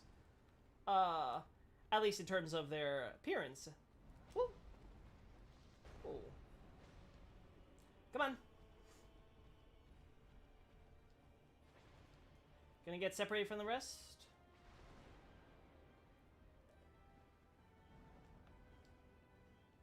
Ah, there we go. I'm like, I was waiting. Alright.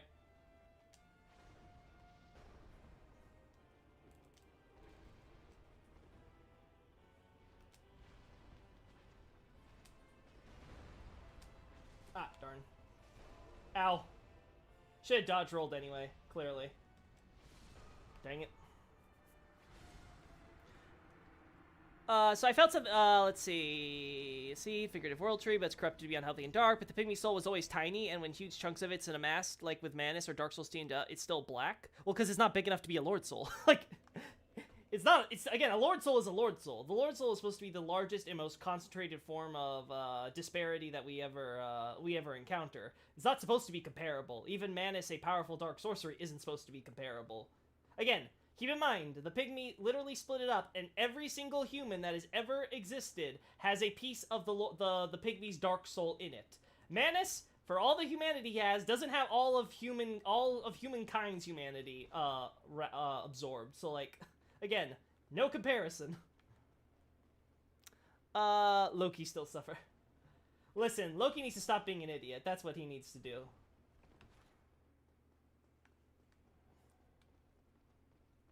This should be safe.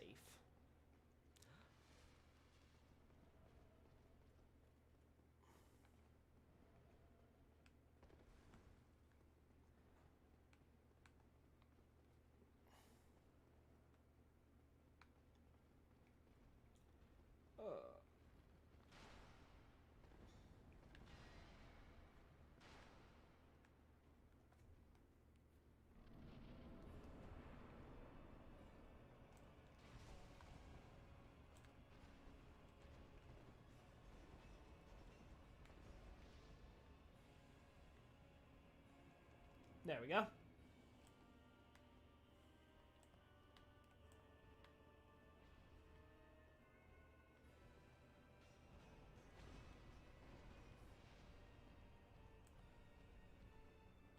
There we go. Come on, charge.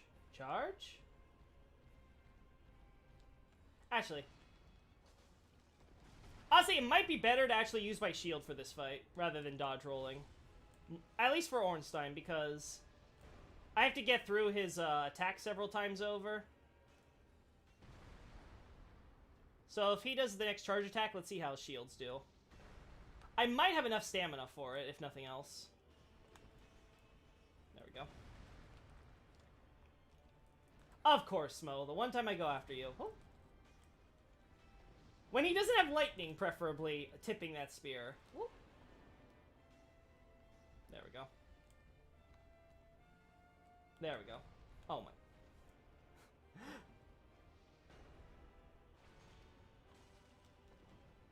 Alright, we're gonna do that then. Ow. Ow.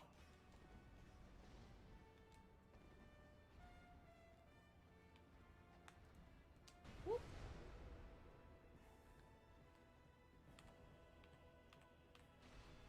Okay, yeah, it's possible. So that's good to know. I can use, I could just use the shield and tank it. He's not gonna, like, destroy my stamina bar or some crap. Come on.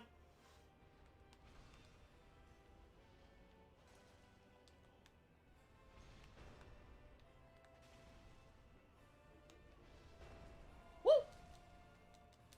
Ouch, yep. He thrusting up into a dragon bosom there.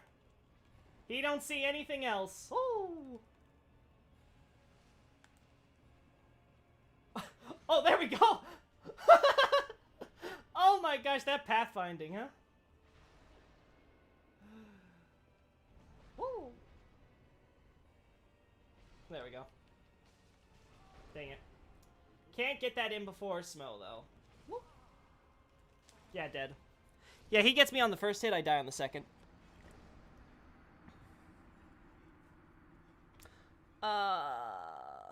Either from the pygmy being a jerk in Dark Souls 1 lore, or from being abused like Manus and the human subjected to a caste system. Manus' soul is one of the biggest souls in the game, like even the size of Gwyn's. If size is the only requirement for Dark, then Manus feels like he meets the standard.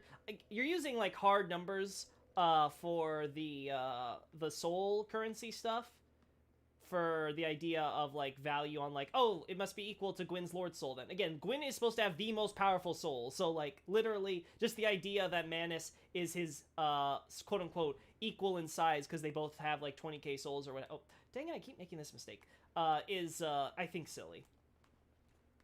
Sure, the idea that Manus is perhaps one of the strongest as far as Dark Souls users that currently exist in the setting, sure. Maybe somewhere in the ballpark as a lord? Sure, maybe even. But, like, the same as a lord? No. Dang it. Again, Manus does not have the humanity of every single human who is alive. That is, all those are pieces of the original Dark Soul, which got split up. So, like, we have to make, again, keep that in mind, what you're saying there. You're essentially saying, oh, well, Manus is big enough, surely has to look something like the Pygmy Lord Soul if it has that much humanity in it. No, not necessarily. Again, the Lord Soul is the Lord Soul, and even then, the Lord Soul was looking pretty small for a flame, when it was looking like a flame. So, splitting it up into the individual pieces that every human has, and even that some larger than others, as we of course see in Dark Souls 3 Ring City, or Manus, as you point out, is not going to suddenly equal it looking like a flame suddenly.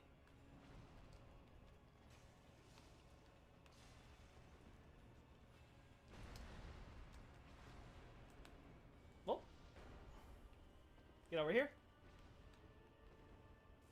Oh, wow. Okay, sure. Sure, Hitbox. You done? Ornstein, you done there? I swear, that Superman leap will never not be hilarious to me. Oh, boy. Yeah.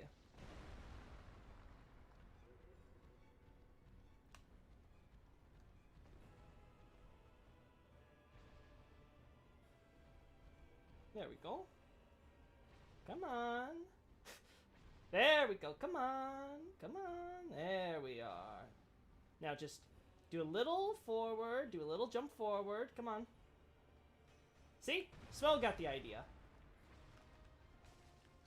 Oh, right. Okay, gotta remember that when you do the thrusty. Okay. Yeah, good. Good, Ornstein. Good. Yeah, stay in front. Ornstein. There we go.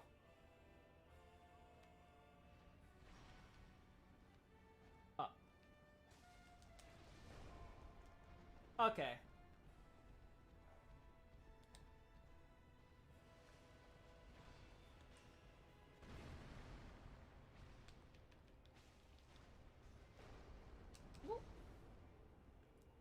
Gotta switch over. Come on. Come on. Do a charge. You can do it. Oh! Dang. That was, straight in the gut, but he backed off. Oh. You know what? If I want to block, I should block with my actual shield, not with my blade. Not with my tiny dagger. Alright, I'll do this. Come on. Can I goad ya? Nope. Okay. Just gonna walk menacingly.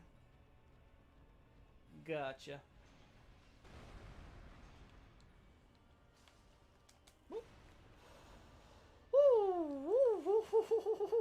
I went right between those legs there. How am I dodging all this?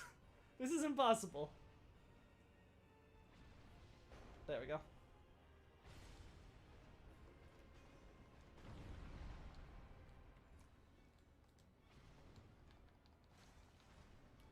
Oh, yeah. Dang it. You went toward him, not away from him. There, darn. Come on, get over here. Smough, you want to get smacked? Oh.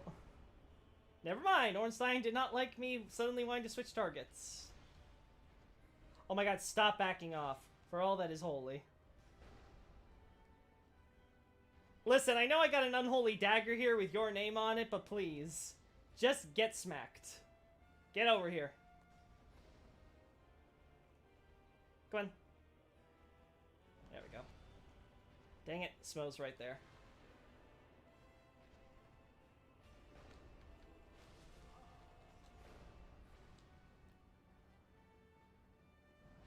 Perfect. Ah! There we go. Oh, that hurt.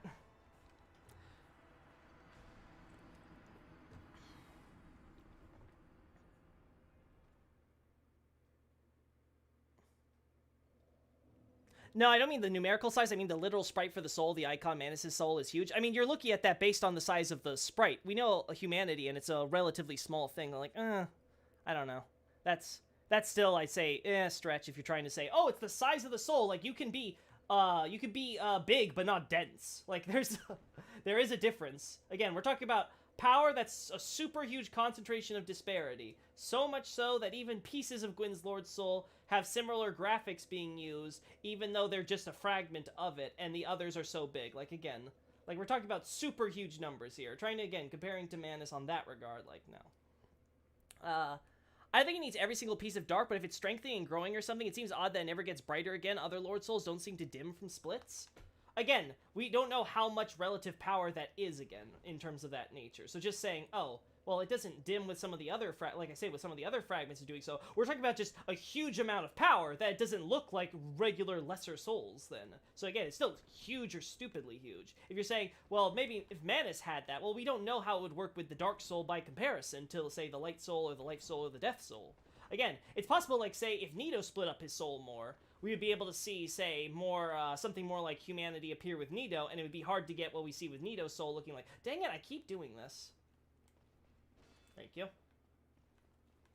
So yeah, I just don't think that's a good comparison.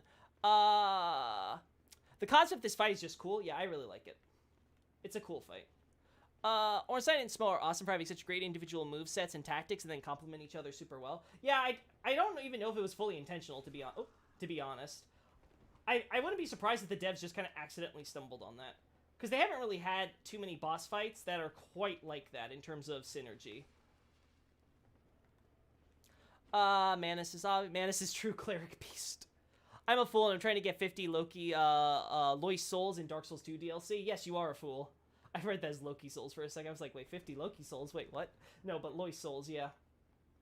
Well, Manus' soul created an entire nation-sinking, entire nation-seeking abyss, so he sure seems significant. Again, I'm not saying it's not significant. I'm just not saying it's not necessarily as big as, say, even compared to a Lord Soul. A single Lord Soul versus, say, Manus, who might be just a particularly big clump of humanity. Again, consider all the other dark and dark souls and powerful souls that we see in comparison from other, even fragments of Manus. I mean, yeah, that's another thing to consider. Just the fragments of Manus alone.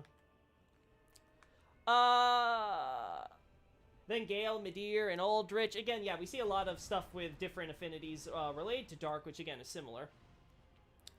May have unintentionally been amassing all the humanity to recreate the Lord Soul, and the fight just never really comes back. Oh, and the light just never really comes back. I don't know if I would say that they were either even unintentionally getting something close to a Dark Soul or anything like that. I think it's just that each of these characters each have their soul affinities, and it kind of just works out that their affinities are to that nature. But I might be misunderstanding the question. Anyway, I should focus on this fight. There we go. Why can't you do this more often, Ornstein? There we go. I don't know if I could block Smough's hammer, but I was like, you know, I don't know if I'm in range of that or not, so just might as well Hail Mary. Dang it. Thought I could dodge roll both of them, but nope.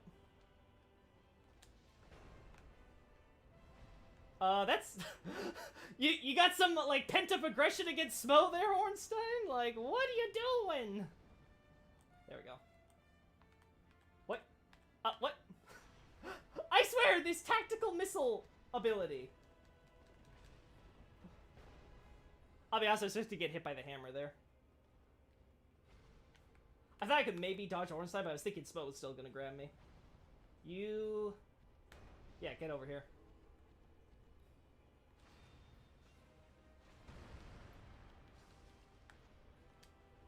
Dang it.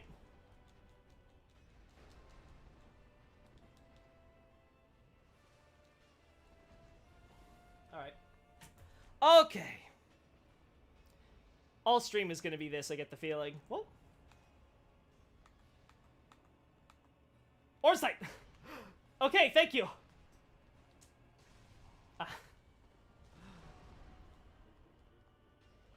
Please. Oh, okay.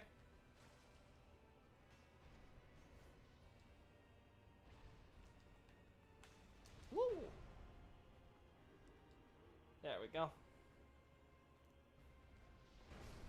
Oh! Darn.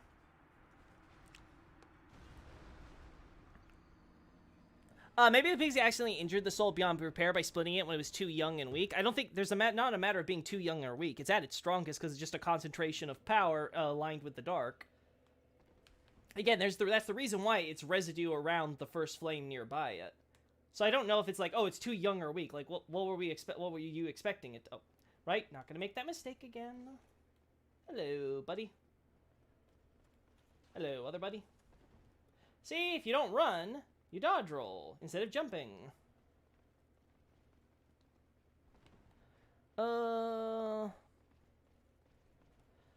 got enough humanity that she thinks he can make an entire new dimension or world with it, but there's still no returning fiery appearance to the soul.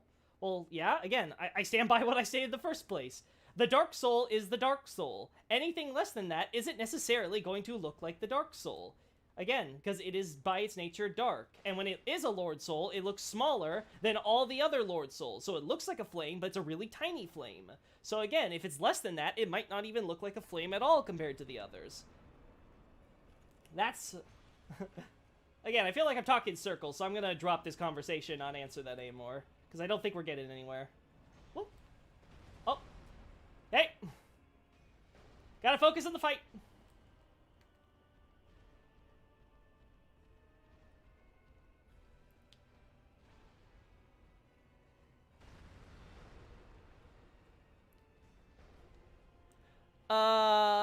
Let's see. What can I do?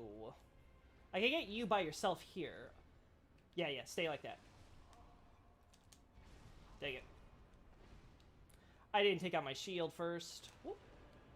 Okay, thankfully, that did not hurt me at all. I don't even care about that. That's fine. Can you charge? Oh my. Come on. Come on. Oh. Darn it!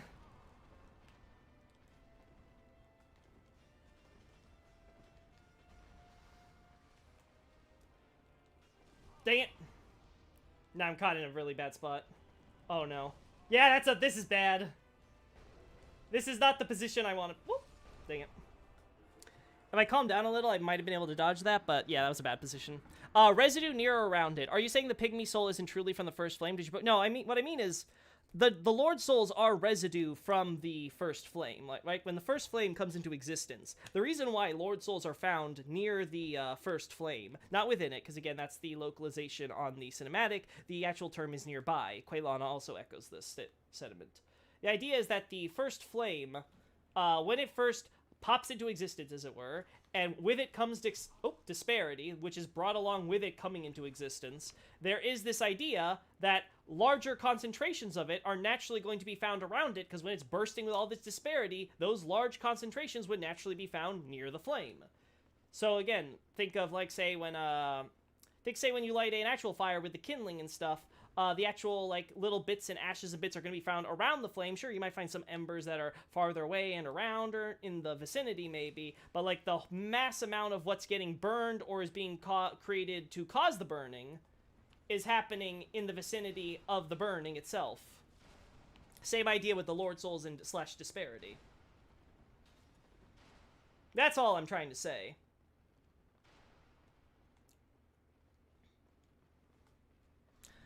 And some of that residue apparently has different affinities, such as the Dark Soul. Okay. I don't want to go near those Silver Knights and then they hit us through the wall, so... There we go.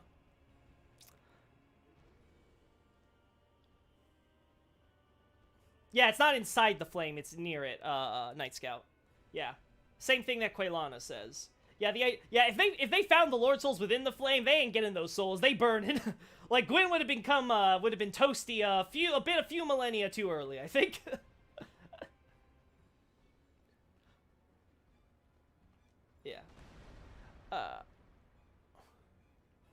So all the Lord Souls are cut from the same cloth, so to speak. Yeah, all souls, all disparity comes from the same source, and that is fire. The point, though, being is that not all fire, as we can see, is, well, I should say not all fire, but not all disparity is necessarily equal because, well, it's disparity. It all comes in different types or whatever, right? So if we were to say, let's say white souls are, like, neutral, just for the sake of argument. They're, like, more like a neutral thing when they're just plain white, basic souls, right? As we can see with the different lords and the directions they go in, and obviously, of course, with the Dark Soul itself, some of the Lord Souls each have their individual affinities going on for them that causes them to take on the powers and the abilities that their individual lords take advantage of.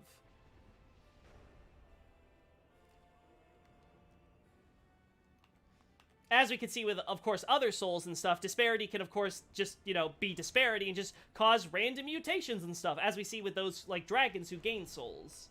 But anyway. Ooh. Darn it! I was trying to lock on Ornstein and it did Smough instead. I think the pillar blocked that. Okay. Alright, come for me. Come on. Ornstein, please. Stop walking. Over here. Oh my. Yes, I'm over here. Come on.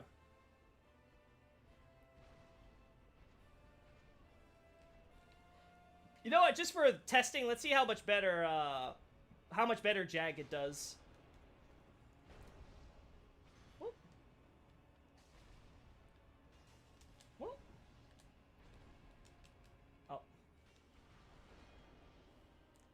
Alright, anything else? There we go. Yes, get over here. Woo! Actually got 2 hits in! Pog! Poggers! Oh boy, come on, over here. Yeah. Woo!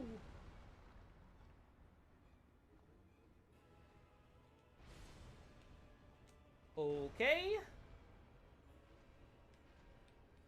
Come on, my man! Oh, no, that's not what I wanted. Like, actually, come on. There we go. Ooh. Ah, that was too early. Oh, well, it's fine. I didn't get hit. Come on. Smough, I know your hammer's blocking, but let me lock onto Ornstein, please. There we go.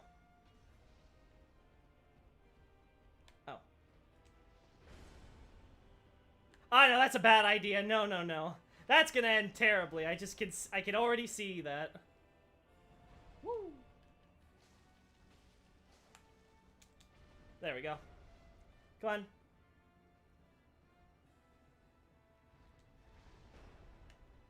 Come on. Alright. Gonna just heal then, I guess. Dang it. Woo! If he did the side swing, I think I would have gotten hit there. Thankfully, he swung down. Oh.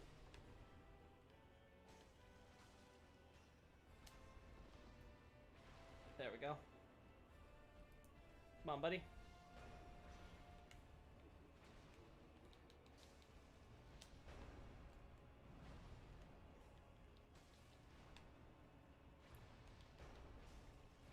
Oh, wow, I barely missed that, too, huh?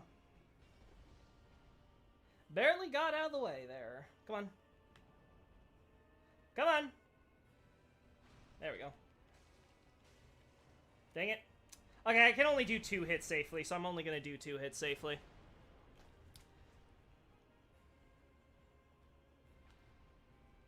Oh, that has some more tracking to it. Gotcha. So big one. Big one actually tracks a little. Come on. You guys ready? You done? Come on. There we go.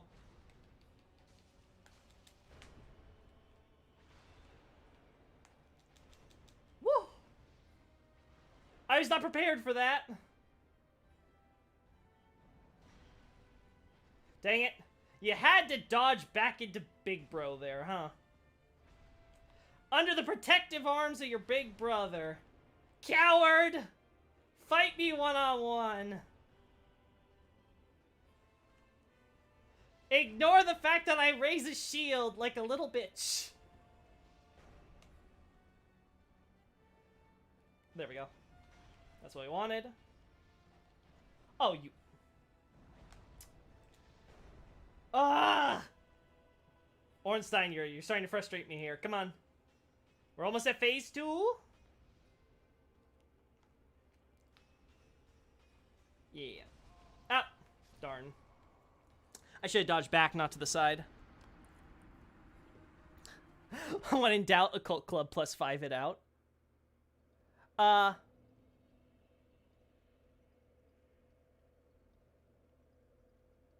much does the game really state the dark, life, death, soul stuff people theorized for years? I can't speak to other people's theories. I can only say what my conclusions were. Despite that being a popular fan theory, the game's text, at least in English and a lot of translated things, never seem to pan out. It looks more like the lore's just discovered specialties. No, because as we see with the Dark Soul has its own affinity that goes with, again, I talked about the size, the doing so, how when it's split, it turns into humanity, and all that, and we see the same thing with the other lords. Each of the lords finds a specific sphere tailored to whichever lord soul they have. When the Flame of Chaos, for example, is created from the Witch of Isless lord soul because it is aligned with life. It so therefore creates a flame of life, which naturally means of chaos. So that's what I mean. But yes, there is a lot of text on it. For the purposes of it, dang it, I went the wrong way again.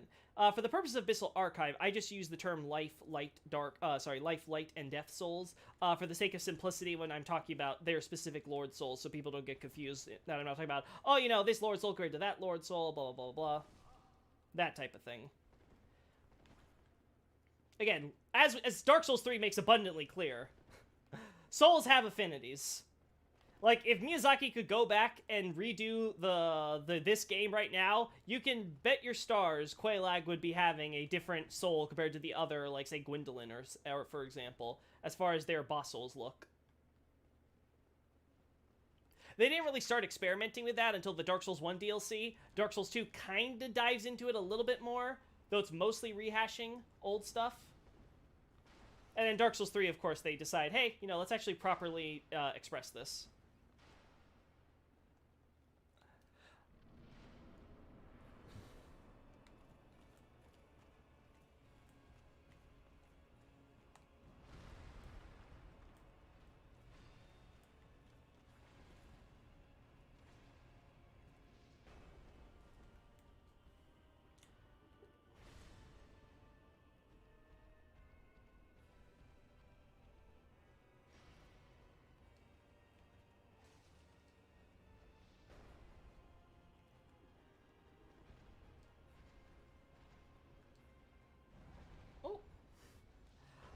I'm just saying, maybe Smough has a reason to, you know, backstab Ornstein, as it were, in the second phase.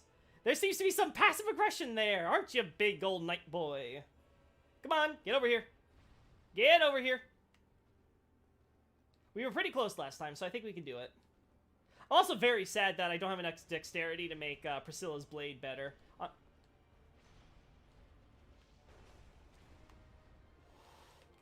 Dang it. I could have got an extra hit in, but I didn't want to risk it. Just get that out of the way. Get over here. Yeah! Whoop! I almost died there, chat! Thankfully, I staggered him.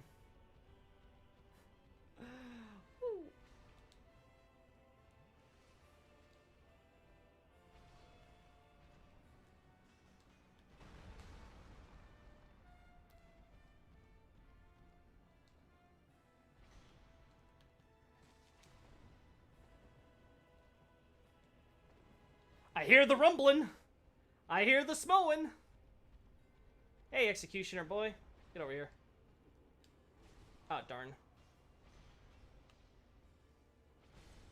Okay, yeah, I get it. There we go.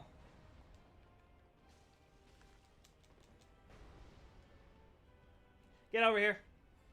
Come on. Ah. There we go. Woo! Dang it! I went back when I should have gone side. Darn. We're getting more consistent, though, on getting to the close to phase 2. So do you theorize that the Pygmies Lord Soul could split so much and change appearance after the first split as unique trait of the soul and not because it was like a seed to the Flames tree? Yeah, I would not say anything in regard to a Flames tree or anything like that. No. I would say that yes, it's split because again, it's unique, has a unique, for whatever reason, those 4 Lord Souls had unique affinities for, much like fire coming into existence had those unique affinities attached to them, and therefore, when the Dark Soul split, it apparently turns into humanity as it says. Now again, Miyazaki confirms, of course, the split and the division among man, hence that humanity is a fragment of the... I keep making this mistake every freaking time. Darn me. Okay, moving along over there. Yeah, so that is my perspective. That is my conclusion.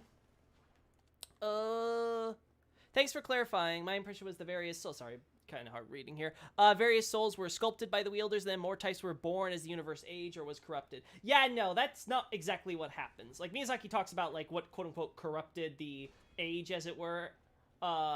And it was just the fact that the first flame came into existence, and with it came life, right? So the idea of an eternal world where there is no life or death, there is no disparity, everything is just one uniform rock existence, just can't exist anymore, right? So in that sense, you could say the world was corrupted, as it were, but that doesn't, like, progress or get bad or anything like that.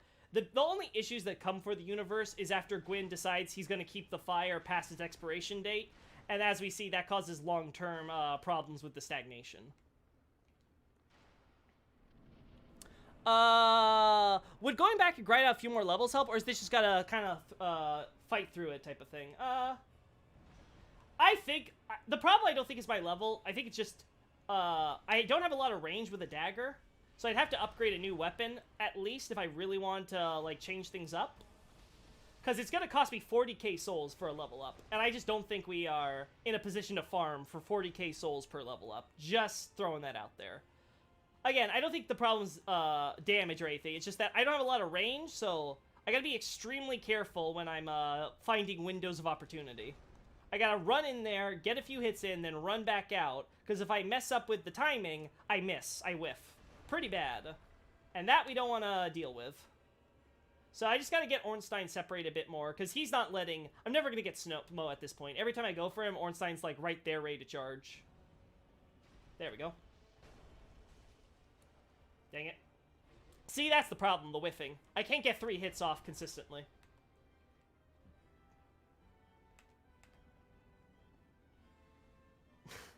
Any moment now!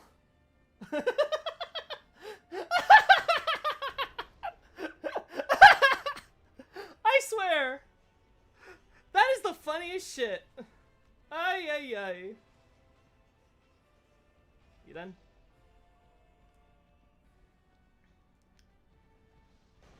Ah, darn. So I can't block with Smough. His hammer just does way too much poise.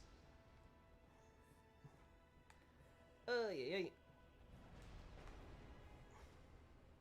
Yes. Ooh. Dang it, didn't... There we go. Oh. Oh, so I can block that, though. I was ready to take some damage there. Thank you. Good, good. Go on. What did that pillar do to you? Oh, whoopsie. Ouch. Anything? Ah, darn, Swill's now coming. That was the best chance I think I had to get some damage in.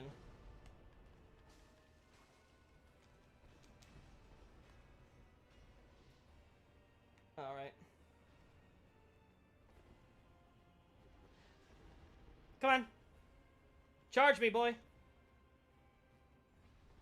Don't charge lightning, charge me!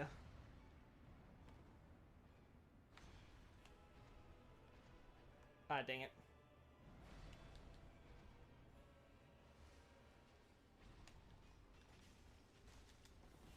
Ah, darn.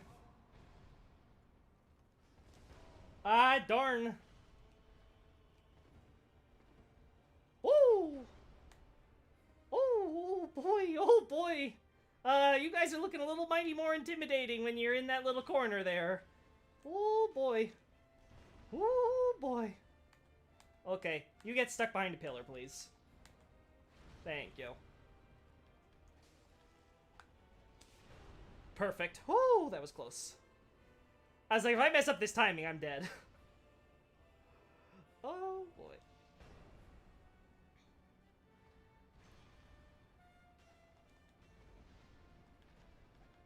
Oh, you have got to be kidding me. Oh, no. Come on. Dang it! I thought you would stop at the pillar. There we go. But at least you guys are split up for a time.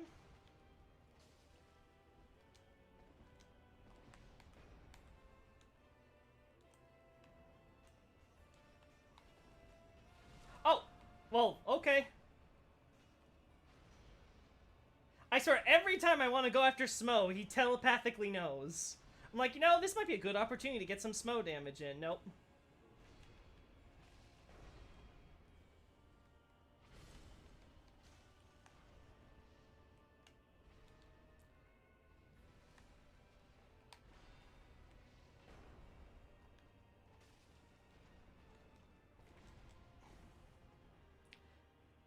Come on, get over here. Get over here, you little shit. Perfect.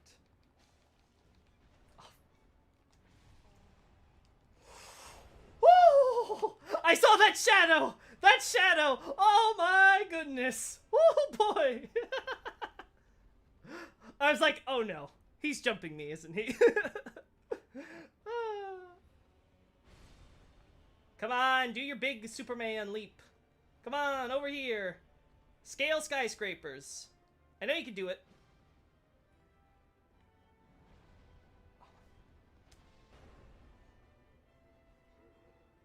Yes. Yes, perfect. Go on.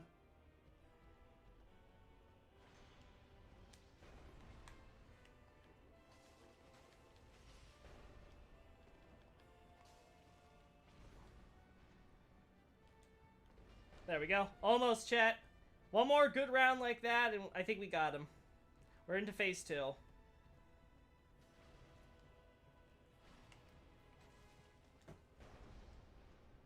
Come on. Come on.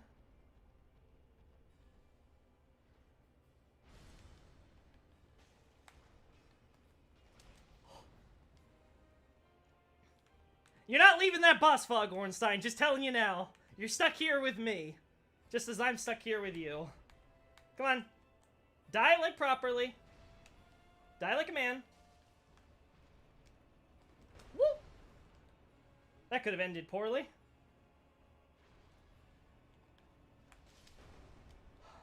Alright. Finally. Phase 2. So as we can see, Ornstein's not quite dead despite his health bar hitting 0. You can actually see his fingers still moving. He's still got a little bit of life there in him. He's just critically... Oh, well, nope, now he's dead. Yep, he's dead now. Yep. So Smough takes his unfiltered soul and absorbs it. So unlike us, who break up souls before we go through, put them through the Firekeeper, Anor Londo has a tradition of apparently just absorbing them raw. And as we can see, this allows you to gain the qualities of the individual soul. In Ornstein's case, he had power of lightning, as a faithful servant of Gwyn who fought dragons, so Smough gains that power. When Ornstein absorbs Smough's soul, which again, he does it very respectfully, a sense of honor and camaraderie for the executioner. When this happens, what ends up occurring is that, he grows bigger. This is another idea that, okay, Smough's key quality intrinsic to his soul is his giant size, isn't just necessarily an artistic thing. So this is another reason why you can infer that Smough is probably, again, much like how he doesn't have any of that medial holy power of the gods or any of that, he's probably a giant and not a, or rather was one of the giant slaves, became an executioner, and now is likely a knight, in order to guard Gwynevere.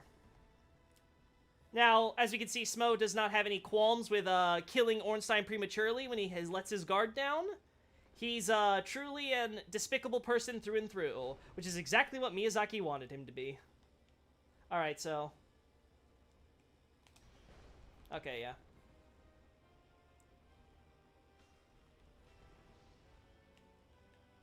Of course.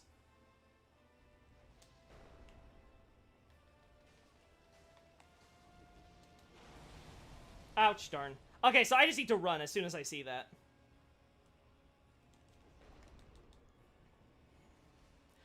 That range is way too big for me to handle.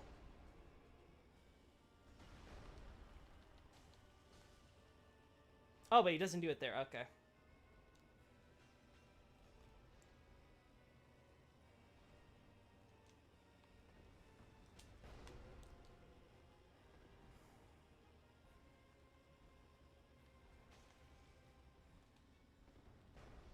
Come on.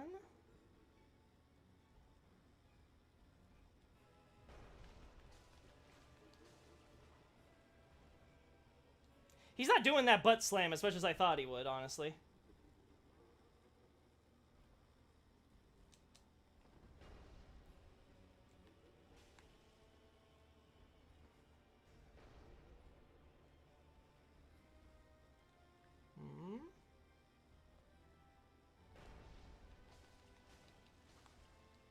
There we go. Yeah, okay, I gotta be really far away from that. Clearly. Yeah, okay. That's at least 2 dodge rolls away. Woo! Ooh, I got a bleed off. That's surprising.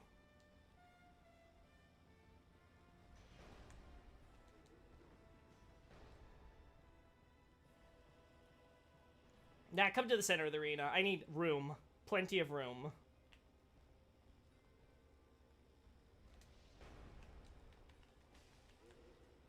Dang it. Didn't get that second hit off before he did the dodge jump. Okay, come on. Woo! Come on.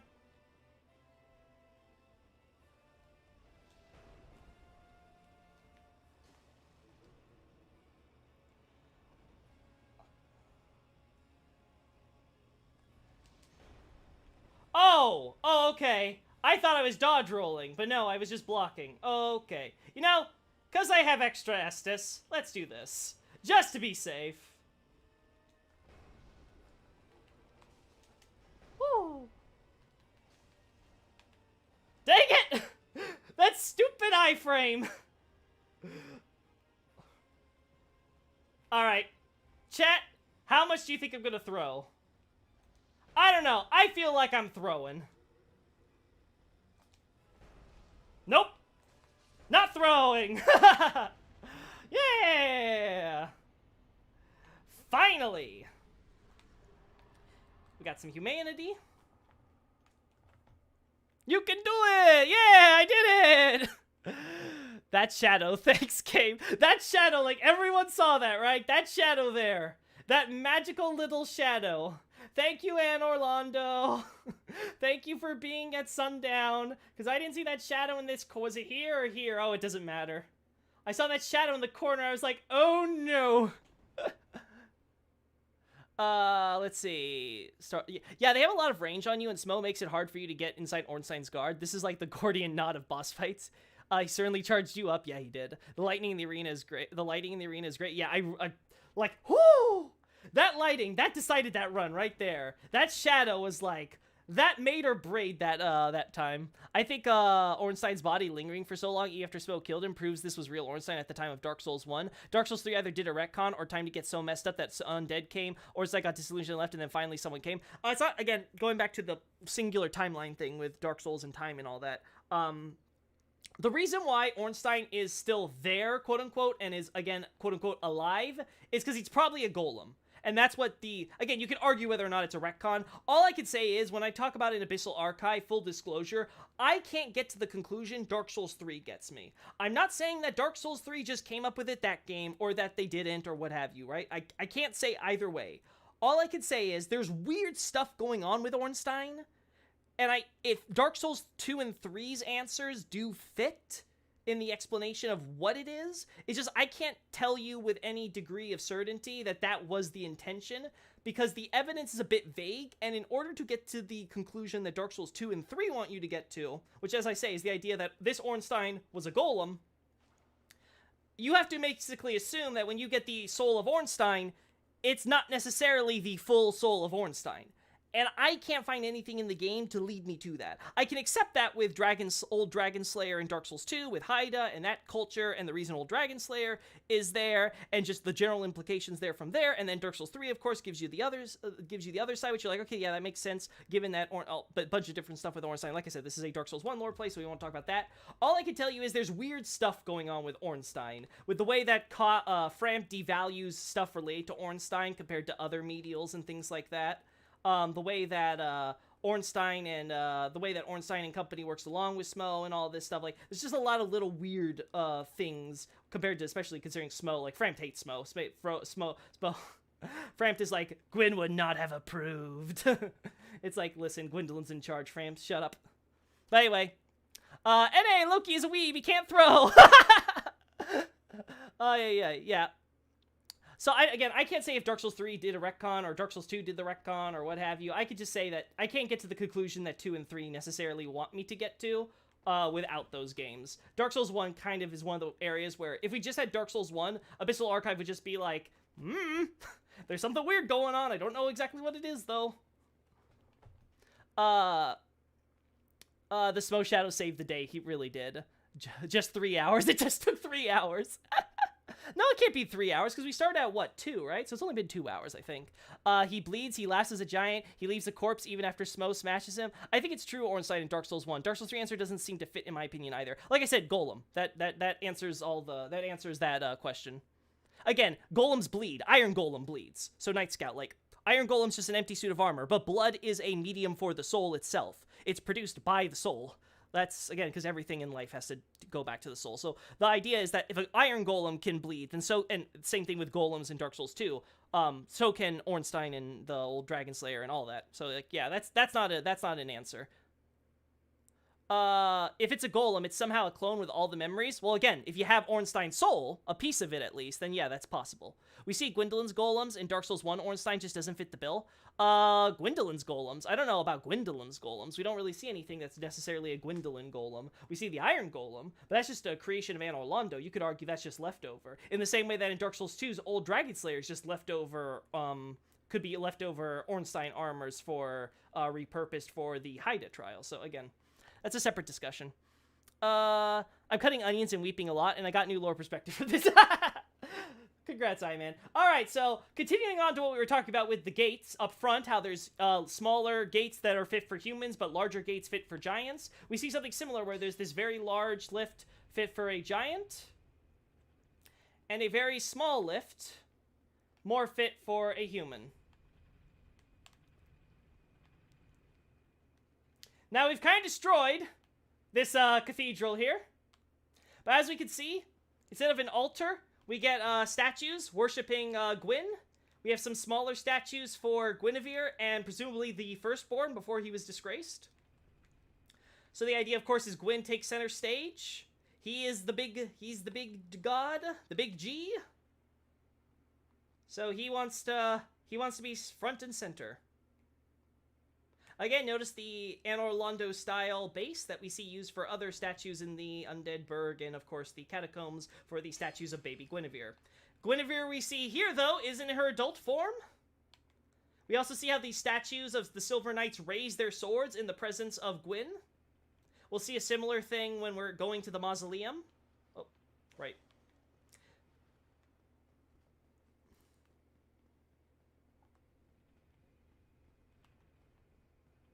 No, those are real Silver Knights, Night Scout. So this Silver... Okay, yeah. So Silver Knights who bleed white, AAP will clones and such. Gwyndolins Golems, in my opinion. Also, Iron Golem is like a husk without traits. And I guess soul cloning never pops up again. I wouldn't say soul cloning, but like just using, again, old Dragon Slayer, other examples of that. Yeah, like, I would say that it's something that they don't explore nearly enough as I would like. I agree. I would like there to be, like, I get why, because it's, like, supposed to be dark fantasy. They're not going for, like, steampunk or anything like that. I would like to see more people exploring the idea of you being able to live on as a golem versus, say, as, like, a skeleton or a dragon or some stuff. What are the rituals of the Gwyn religion? Define rituals. No Gwyn clone from a fragment he gave to his clan. No golem in honor of Sir Artorias. It just seems odd. Again, you can argue whether or not the Ornstein thing was intentional, right? You can argue the idea was this is the real one, and then later, because they didn't think about it, they didn't explore this idea more with all the different pieces that Gwyn's sending of his soul and stuff or whatever. You can make that case. I wouldn't blame you for any of that. But again, that's a comment on the developers, not on what they're on the developers and their writing. Again, like I said, I can't tell you whether or not this is their intention from the start, whether or not this is supposed to be the real Ornstein and they retconned it later. It's just, that's what Dark Souls 2 and 3 definitely want you to be thinking in terms of. Even Gwyndolin's fake Gwynevere is hyper fragile and seems to be an automaton. He had a fine tune for deception. I would not call her an automaton. I would definitely say she's just an illusion, as we see with Gwyndolin when he casts other illusions.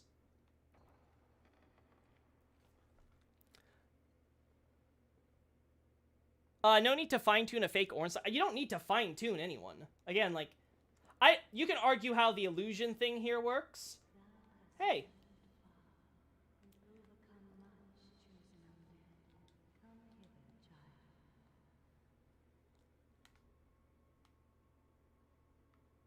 Well, this is awkward. Okay. Learn something new! Your camera's fixed when you're in the presence of the almighty chest. Okay. Oh, you mean like practice like the Eucharist in the Catholic Church, meditation and yoga, the stuff religious heroes do together in worship? We don't really get too much of an idea. We only see what undead rituals happen, and that's of course fire linking, kindling, things like of that nature. So yeah, we don't know like what is mass at the Gwyn Church do? I say automaton because he at least has some physical form. Gwyndolin's illusions thus could probably be better described as constructs or automatons, especially ones that survive past. It's hard to say because we see, like, again, with illusions like pinwheels and stuff, that illusions can have physical, I guess, presence, as it were. Like, pinwheels ones can still attack. There's a power there's some magical power behind it. It's not like it's completely, like, see-through, right? Now, obviously, we have illusory walls and stuff, and when we hit those, or roll into them or whatever, they are fragile. But that isn't necessarily the case for all illusions. It's not like we hit Gwyndolyn's fake extended mausoleum hallway, and suddenly that disappears on its own, right? So, like, again, I think it's just a matter of, the idea is that you kill Gwynevere, they're not going to make it, they want to make it easy for you to trigger the secret, as it were, especially when it tells you the secret in item descriptions. So they're not going to make her, like, super hard to kill, and, like, again, I think as far as illusion is concerned in her personality, I think that if we're going to accept that illusion magic that can make you fight or have a physical presence or whatever, it can copy or work off what you imagine their personality or dialogue to be from that. Whether or not Gwyndolyn's actually speaking through Gwynevere, that I don't know about that. That's a separate question. A proper illusion has no form. A throwing dagger would just clip through. So illusions in Dark Souls are more like constructs. Yeah, I would say they're magical constructs, but, like, again, we're talking semantics now about using the term illusion, right? Like, that's... Again, I think most people would argue when they're talking about illusions and stuff that illusions would have presence when we're talking about magical fantasy settings. Anyway, we shall kneel to the goddess!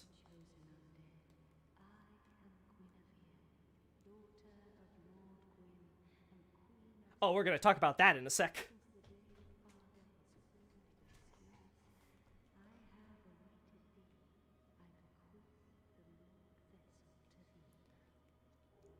There we go.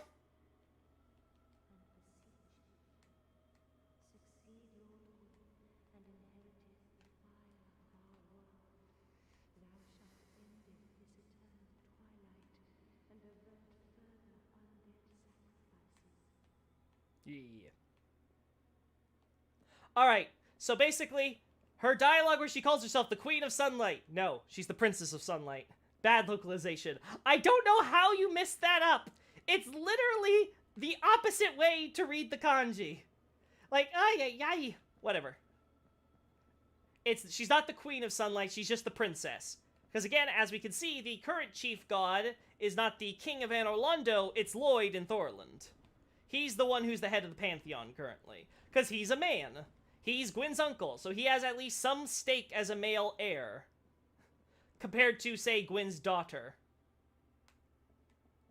Now, if there was, say, another son of Gwyn, who happened to be alive and was perfectly legitimate, then he could, theoretically, completely depose Lloyd, and be able to therefore take over as the new All-Father, as it were.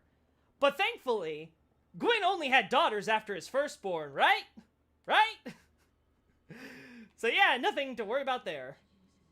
But the idea is that she basically gives us a revelation. Hey, inherit the fire of Gwyn. Here's your special relic from Gwyn, the Lord Vessel. I waited 1,000 years basically for you ever since Gwyn went and linked the fire and all that. She's totally still there doing her job, guys. She's a responsible daughter.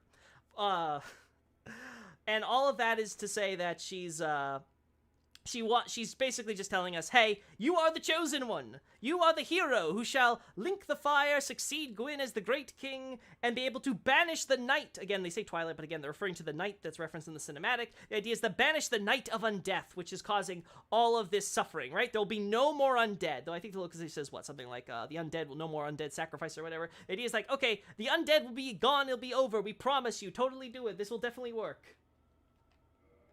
Yes, let me join this covenant. Dragons, please, I found a chest. Woo! Kneel to the poopa. It's not like it has no mass, it's just Matrix brain twisting someone hard. Well, Gwynevere did get married to a flan, so maybe the localizers had a goof there. I don't think it... I can't recall if it says... Yeah, I think actually you're right. It does say she married Flan later, right? So, like, yeah. That might be why then. But, again, it's not hard to read the kanji, right? And there's a lot of... Again, to give you guys an example, the Leo ring we get if we killed Ornstein last, and we received his soul with his ring, it would say something like, oh, Ornstein, he cut a boulder in half. The Japanese says he pierced stone scales. Square that circle for me. Like... Yeah, the localization just got lazy at times. They weren't trying. They just glanced and they were like, oh, let's see, rock, some type of attacking mode. Okay, yeah, cut a boulder in half. Okay, give me my paycheck. Which is fine, I get it. Again, once Dark Souls 1 got super mega popular, they started actually trying. And you can see that in how they fixed half the mistakes in the Demon Souls remake. Again, only half, but hey, it's a start. Remembered she got married and all. Lloyd seemed to me like a guy that Anor Londo wouldn't have given the full time of day, hence why he was mainly tied to Thorland. Well, the thing with Lloyd is that he again, like you said, Lloyd is not that important in the grand scheme of things. He's only important so far as he's related to Gwyn, and it's a very tertiary way, right? So he's the perfect person to send out to Thorland to lead the way of white, because, again, recall at the time, the gods don't know what was going on for at first, and when they figure it out, they were hunkering down in Anor Londo. They're scared of what's going on, but they can't just abandon the world of man, because that just leaves all the heathens to go out and preach the good word of the dark or whatever, right? And whether it's twisted memory of their heritage or whatnot, it's still a narrative that would be out there, and the gods needed a competing narrative. The way of white served that. It created a single unified message to spread to all the nations within the god sphere of influence, and therefore they were able to fight against the undead and the hollows to kind of prove their merit and worth to the people of man, so they don't go inching towards like, you know, maybe we should just embrace the dark. As a result of that, who are you gonna pick to head this? You want a god, because Gwyn doesn't trust people. So he's gonna be like, okay, I don't trust you humans to do this all on your own. You might betray me or get corrupted or some shit. So he's like, okay, I need a god out there. Well, who am I gonna pick? Well, it should be a god who's in my family so I can trust them, that they'll, you know, familial bonds and all that. Okay, well, I got this one guy, he's a familial bond, but I don't want it to be like someone important who I would really hate to see dead. So like, Lloyd, you're old, you're somehow still alive, you're my uncle, so like, you fit the criteria, you do it. And Lloyd, well, Lloyd's his own character. We'll talk about that more again when we get to Gwyndolin and stuff. You think Gwynevere is as big as the illusion? As far as this is, yes. We see her portrait, and she's in this same bed, and it's again the same size, same portrait even used in Dark Souls 3 too and stuff. So yes, I think again the idea of the illusion is it's supposed to be believable. So we have to believe that this is supposed to be like accurate as far as Gwynevere is, but as I've always said, character size is irrelevant. It's mostly artistic, right? Miyazaki likes big motherly figure. He wanted to convey that. So he makes Gwynevere much bigger than us to make us sort of comparatively like a child. And therefore we get more of a sense of, oh, she's this motherly, loving goddess type figure, right? That's the idea that Miyazaki tries to convey with her size. If there was like another game and like this character was portrayed as like 10 times smaller, I would not be surprised or bothered by it. Because again, similar with like what I talked about with Berenike Knights. When a Berenike Knight is human, he's normal sized. When he's a hollow, he's suddenly 3 times our size. It's just how they want to convey, it's how they want to convey things in terms of artistically. Big, strong knight? Okay. We make him big, burly, wide, tough. Okay, that's your standard enemy. Big, motherly goddess? Okay, we'll just make her like, whoop, blow up her chest. Yeah, Ornstein's ring is infamously goofed. Babco cutting the release date in half affected the dev work big and small. I would agree with that. So, like, in Anor Londo itself, if Gwynevere really was here, she might give herself a better title than Lloyd because Anor Londo thinks Lloyd is lower scale. I don't think so. She's still a woman, and I think it's, again, the reason why Lloyd can legitimately claim to be Allfather and why the gods abandon Anor Londo to go to the world of man, like Mikloific, Flan, and Gwynevere, etc. The reason why all of them do all this is because he is the closest male heir to Gwyn.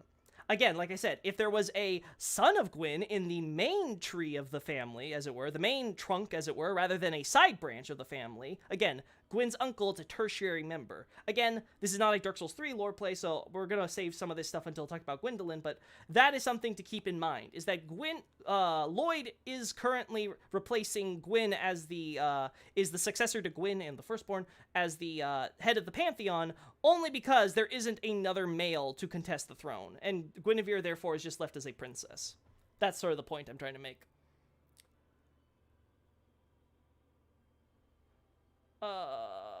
There's the Night Scout. There are so many errors in the localization here. I'm not getting into discussion of trying to defend why any specific change was made or them having a hiccup or not or what have you. Like, there's a lot here, and it's really not really conscionable after a certain point. The idea sounds geeky. I felt from the statues flanking Gwynevere statues that she was probably closer to Gwyn's height. Flanking Gwynevere. Oh, you mean the Silver Knight statues flanking her in the painting, I assume you mean. Again, like I said, it's all artistic in the end. So like, what's the actual, what's the relative size compared to other characters? Like, you can imagine for yourself. I'm like, I just say that I don't think I would ever stake any analysis on, oh, Gwynevere's too big to leave this room. That's why she has to be an illusion. It's like, no, believe me, there's a lot of silliness that we have to accept in those parameters. Let's see. Miyazaki should read Freud then. Lamau. Gwyndolin going for all shock and awe and using some shadows so you can't see the uncanny flaws like what they were going for, and Gwyndolin is also insecure. Well, King probably beats Queen anyway, so she wouldn't have to say princess, but Queen would mean something else. Flan, namely, would be king. Again, we're talking about... Okay, normally when queens take over and are ruling in power, they only do so because they are... there isn't a obvious male heir with which could be chosen instead, right? All the other ones are dead or out or some reason disqualified. Usually, if there's a legitimate male heir, that is how it works in feudal societies. And again, Anor Londo was developed and conceptualized as supposed to represent, medieval. That was the idea. Medieval kings, knights, gargoyles, things of that nature. All these stuff that we would associate with medieval times. And that seems to be how it works. Again, I'm not going to talk about Dark Souls 3 too heavily, but again, Dark Souls 3 sort of reaffirms my point. Flan surely feels underdeveloped for the potential heir to Anor Londo. Yeah, that would have been, that could have been. But again, Gwynevere was taken at the time, so yeah, those knight statues, the Gwyn statue, etc. Yeah. Miyazaki is so real for trumping conventional overpriced narrative in the name of symbolism. Really appreciate that from him. Yeah, I like it, because he lets him do some off-the-wall shit, which again, we can debate about, oh my god, is Gwynevere literally this size or whatever, but it just works in terms of just, you remember Gwynevere's size. It's iconic. Just this moment here where you come in and you have this giant big booba lady talking down to you with this amazing backdrop with the sun and all that. Anyway, I got the ring, son, and I'm part of her covenant now. Yay!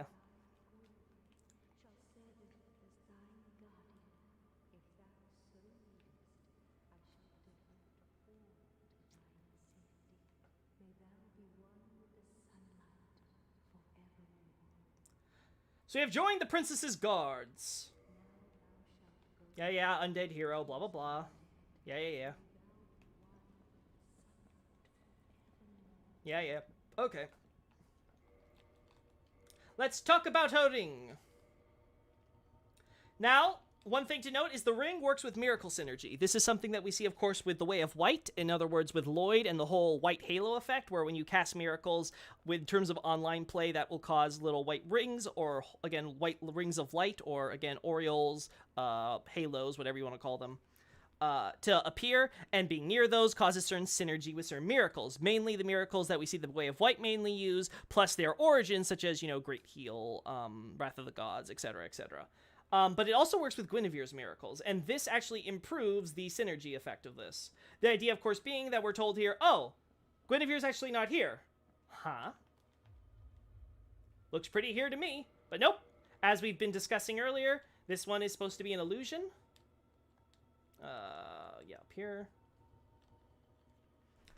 And the idea is that she left along with many of the other deities and later became the wife of Flan, the flame god. Now, the idea, we'll talk more about Flan, the flame god, and all that, when we get to Seath and stuff like that.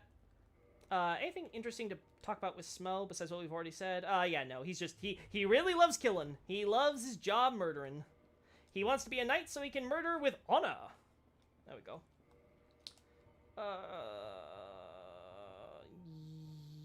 Yep, okay, we're good there. Nothing else to do except talk to the big... Hey, you know what? I'm gonna level up first. Read some more questions from chat. Yeah, Anor Londo's feudal. Flan would be the one in charge, but apparently Gwyndolin thinks his sister is way more popular. Well, Gwynevere is popular in the world of man as a whole, right? Again, she's a harvest goddess. Of course she's popular. It's feudal times. Everyone's a peasant. You're gonna want a good harvest. Flan sure is underdeveloped, man. In light of Dark Souls 2 and 3 at least, for Dark Souls 1 he just kind of emphasized how most of the gods think of Anor Londo era is over and just moved away. Gwyndolin sure was feeling cocky, distributing this info to those who became tier 3 donors on his VTuber model. Unless his lore snippet is something the player undead wouldn't ever be able to actually learn. No, this is actually accurate. This is accurate. It is said exactly as it reads. So, like, there isn't like, oh, this could be vague in the Japanese. No, it's clear. It's very obvious that if you join this covenant, you're basically told, oh yeah, you're, Gwynevere, she's not around. So, the point with Gwynevere in terms of being her covenant is that it is the princess's guard. This isn't to mean that they are guards of the princess. They are guards, on behalf of the princess. The idea being is that with her miracles, we can provide her blessing to other warriors. Again, it's a cooperative area of effect healing spell, right? Because of this, we are thus able to spread defense to these warriors who have Gwynevere's favor, right? Those who serve the gods and all that, right? So the idea with the princess's guard is not to be her bodyguards, but to defend others whom she wishes to have her blessing. We're gonna keep on doing this, I guess. Do I want anything from Smough? Nope. No, I don't mean it's translation. I mean the player undead wouldn't in the setting get a note of a whisper like, yo, this Gwynevere is fake. Oh, yeah. Obviously, in universe, we don't, like, our character isn't like we aren't a telepath. We can't just, like, touch this item and suddenly we get lore information, right? Like, the game, by all indications, the lore information is separate. It's a like a meta-narrative thing. It's not something that's diegetic to the universe. For us, we're just like, oh my god, I met the goddess. She's so cool. And her chest is big. All we have to say is, chat, I'm surprised, because I think I'm technically still online, but I'm not actually, Prepare to Die doesn't have online functionality anymore, does it? Never mind. I was about to say, I'm surprised we don't have a million amazing chest ahead messages here, even though it's the old version of the game. But no, they shut off online for this version. I completely forgot. Yeah. We've journeyed far. Yeah, you've waited, ever so blah.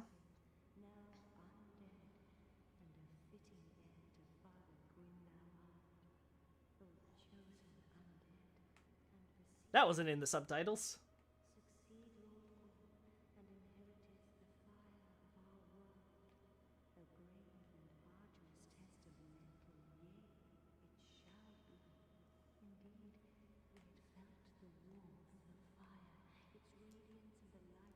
So here's Gwynevere making the case for the Age of Fire. Hey, we've only known fire. It's nice. It's warm. It's really cool. We like that. You don't want to lose that, right? Sure, undeath kind of sucks and all that, But you don't want to lose all that, right? So you have to exorcise the dark, banish it away, cleanse us of this night by linking the fire.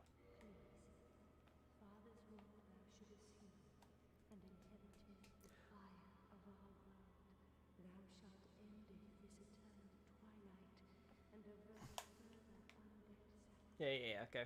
Oh, talk to Framt. Yeah. Yeah. There we go.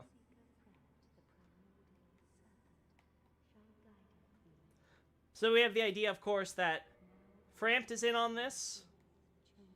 Yeah. So Framt, Gwynevere, quote-unquote, Gwynevere, are together working on this undead mission we have been led on.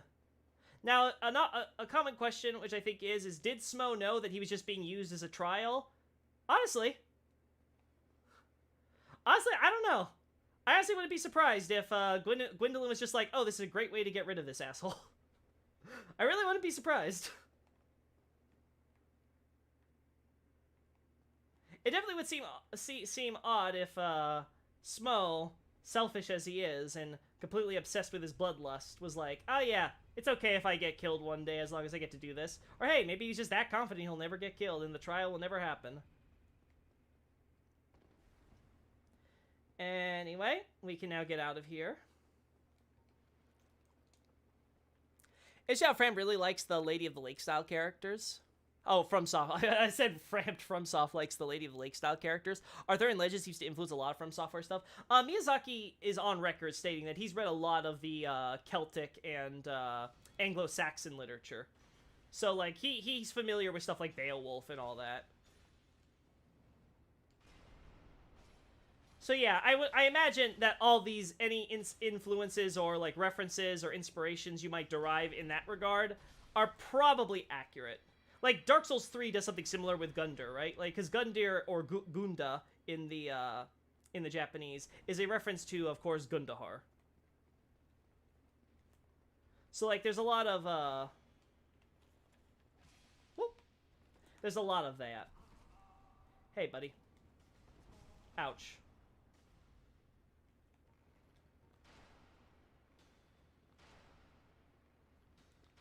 Yeah, you just keep waiting there.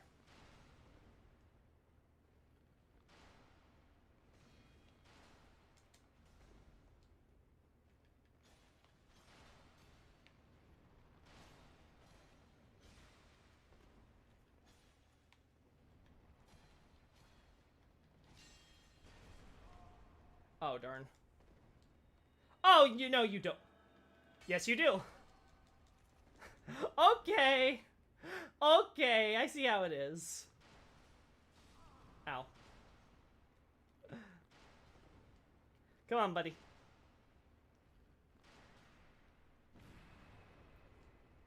You know what? Actually. Come on. There we go. We can kill you first.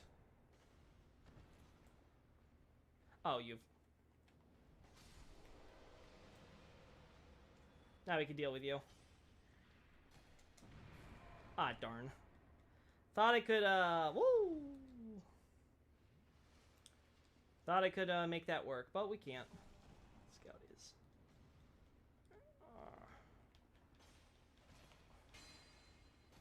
Dang it. Come on. Perfect. These elite golems are cool. Well, they're not golems; these are actual giants. But yeah, I love the giant royal guards. They're great. Great movesets and a proper use of Wrath of the Gods and heals and Anor Londo forces. Yeah, it's actually really neat how the idea is that the regular guards don't get anything; they just get the fancy holy armor, as it were. But then the royal guards, they not only get the extra raiments, but they're allowed because they've proven their faith, their fealty to their lords. They're allowed to learn really powerful miracles, right? And you imagine those are the standard miracles in Anor Londo, because the weaker ones were made specifically for humans in the Way of White. Alright. You got something new to say, my friend? My giant blacksmith friend? Is the Golst Blade fully upgraded? I don't think so. I think it's +4. Yeah, it hasn't hit +5 yet. Yeah. Talk. There we go.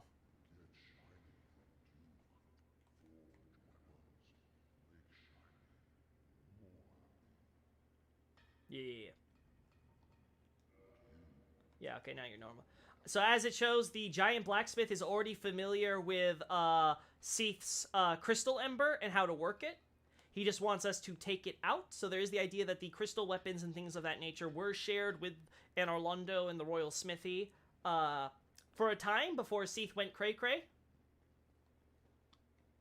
The point, of course, being that our blacksmith friend here is like, hey, I could make you even better stuff. You done? There we go. There we go.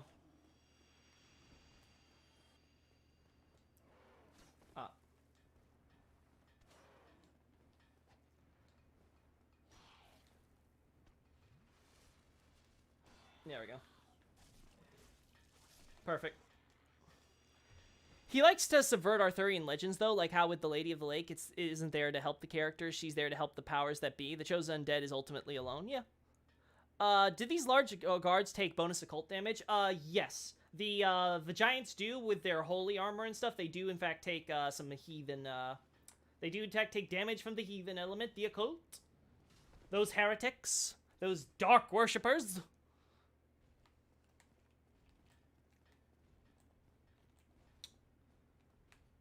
Listen, if you're not gonna let me out. Hey, you. Get over here.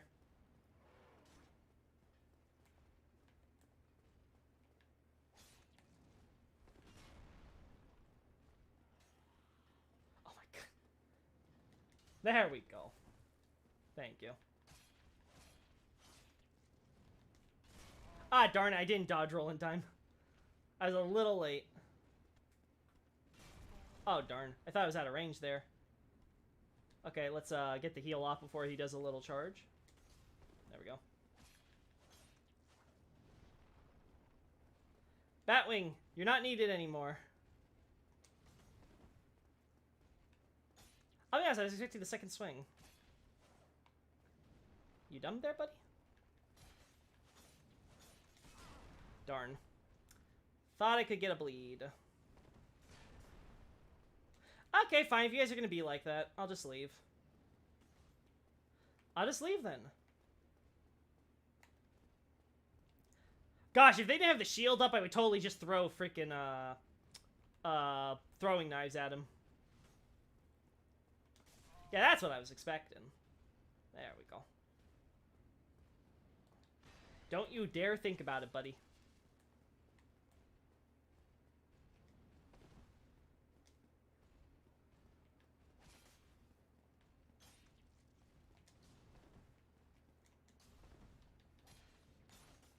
Oh, darn. I thought I was out of range for that.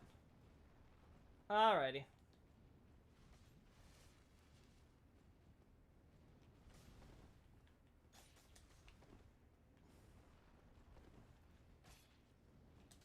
Oh. Oh my god, fighting two of you at once is such a pain in the ass. Yeah, we're leaving you. You're not worth it. You're not enough souls for this. Not gonna waste any more time. Occult is dark or magic aligned. It's magic damage because they don't have dark damage yet at this game. But yeah, the idea is that the occult is specific to the dark. Yes, hence the dark ember. You can farm the giants closer to the Firekeeper. I could. I'm not really concerned about farming. The idea is to get back to Firekeeper Lady. I just want to kill these guys on the way. Oh, speaking of Seath, if I recall correctly, the channeler says something like, even after Seath went mad, his channelers continued to abduct people. No, it doesn't say that. They continue to serve him, right? They continue to, basically, the idea is that Seath already had a bunch of evangelists preaching the way of the god of, I don't know, crystal sorcery or whatever, right? Like, he was already a god with his own following, right? That didn't change when he went mad. His followers are that fanatically loyal to him that they're like, oh my god, Seath, you betrayed the gods! Oh well, we serve you, not the gods.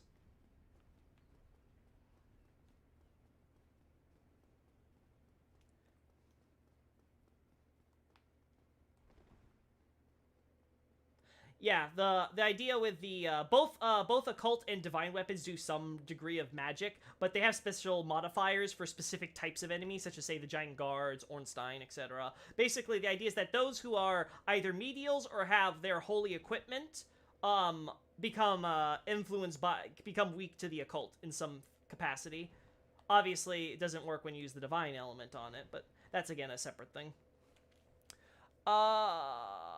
Does an occult weapon also damage ghosts? Is it correct? What's the connection there between the occult? I don't think it damages ghosts, though there probably is an occult weapon that does. Oh, yeah, no, actually, that's not technically not occult. Ornstein stuff is cursed, though, so there is kind of a connection there, but it's kind of unrelated. There is the idea, though, that yes, dark, because, of course, powers of the dark soul can curse, because, well, souls, as we've seen, can cause curses. Yes, I've received a divine revelation from Her Highness Gwynevere. I hope for the best. Yay! I pray that through you, her wish will be granted. Yay!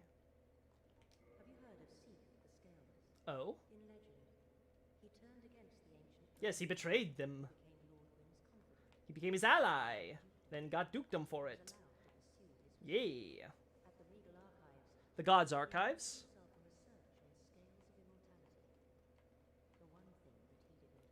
Yeah. But his very research drove him mad. The archives. You could argue he was always mad, but, you know, that's a separate discussion. Now, nobody dares even approach the Duke's forbidden archives. It looms over this land high atop the mountain. But I should warn against even an approach. Alright. If you require... Yeah. How much more do I need? Because I think I just need to kill the... Oh, we are super close. Let's just pop a soul here. Oh, I'm gonna be like just short, aren't I? Ah, dang it.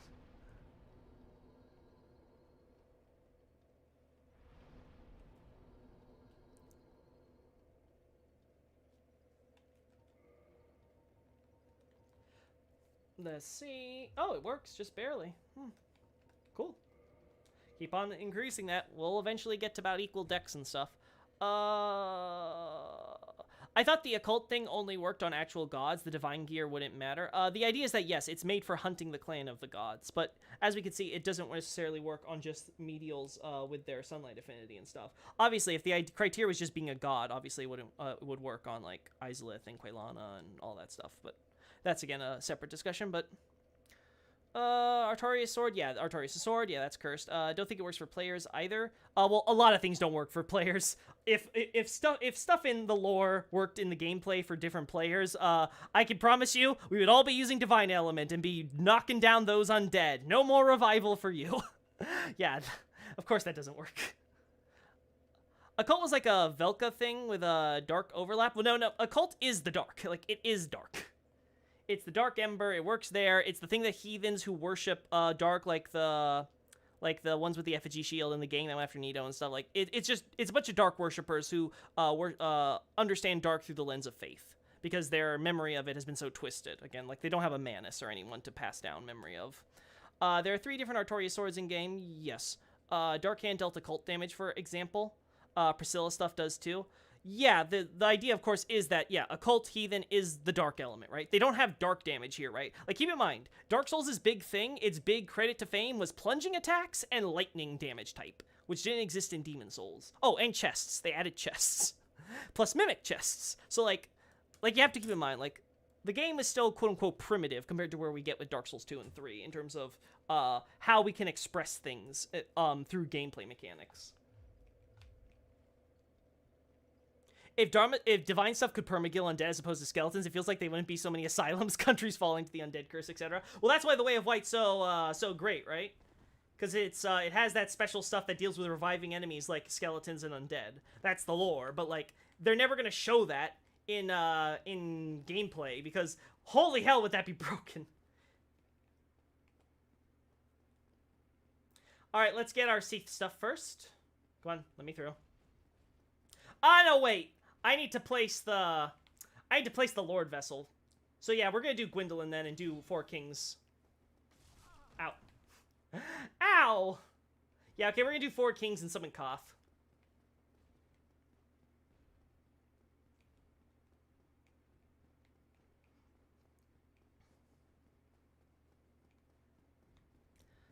Gwyndolin, I'm coming back for you.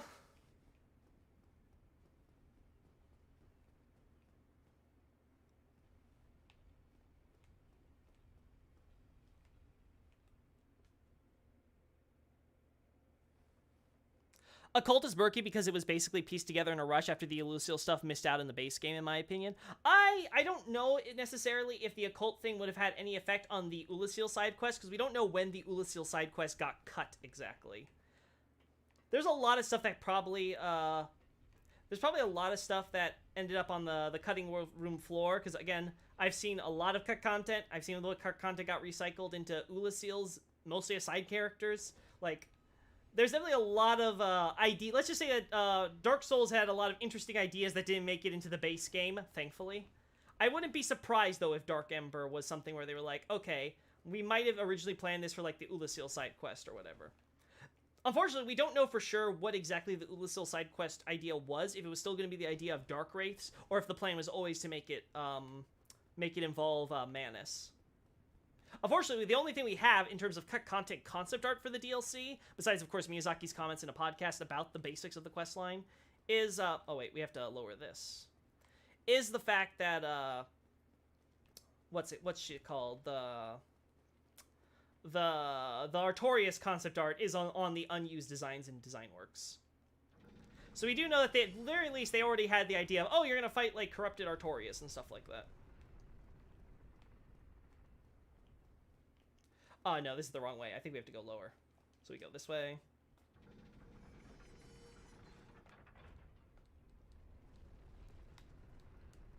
So it was kind of more of a Velka thing that maybe first intended, since Manus and his elaboration on the dark spells, etc. didn't get in, and from didn't think they'd get a DLC chance.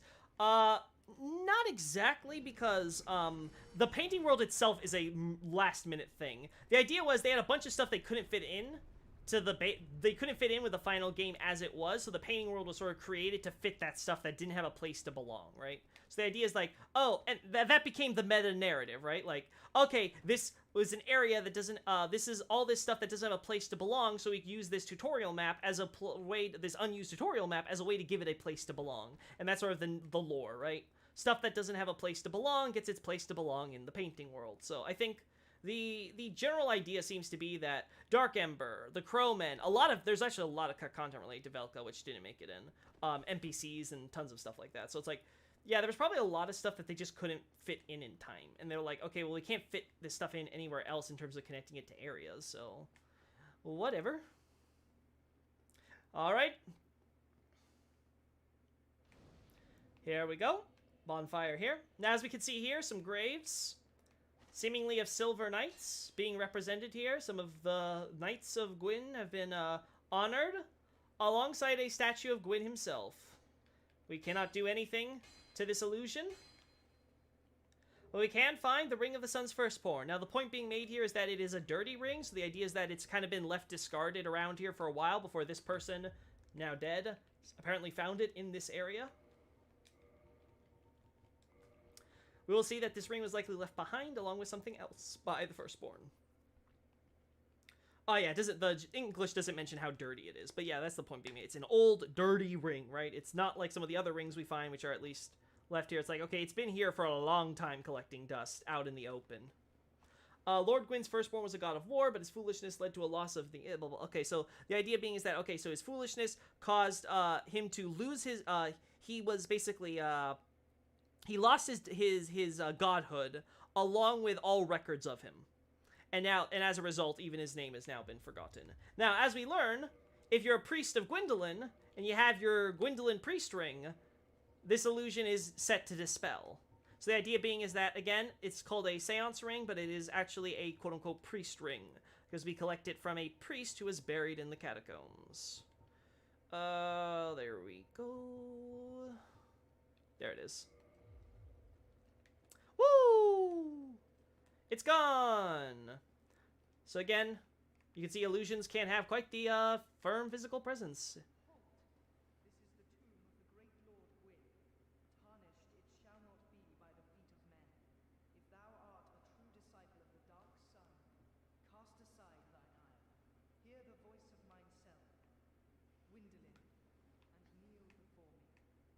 Now, this somewhat gets muddied up because a lot of characters in these games talk with a lot of these characters talk with some degree of like ye old English. But the idea is that Gwyndolin is speaking with a uniquely antiquated dialect in this game compared to other characters. So like what most characters speak in a plain, if polite, Japanese oftentimes when they're translated to have like these and thous and thines and all that.